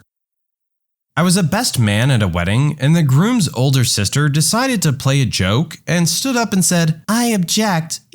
Groom's mother stood up, slapped her, told her this was an inappropriate joke, and told her to go home. This mother still refuses to talk to her daughter 4 years later. I was at an Orthodox Jewish wedding with a ceremony where they read a contract and recite 7 blessings. The groom's dad pinched his son's butt at a most solemn moment, causing him to shriek loudly into a silent audience of 400. The bride saw and snorted loudly. They also publicly kissed after the ceremony, which was a huge scandal. To be fair, I didn't witness this, but it happened to my parents. My mom invited an ex she was still rather close with to her wedding, and he stood up and yelled, "I object." Little did everyone at the wedding know, my dad had gotten rather close with him and paid him to stand up and object, just for the laughs, and he burst out laughing. My mom didn't find it as funny, and it really started their marriage off on the right foot.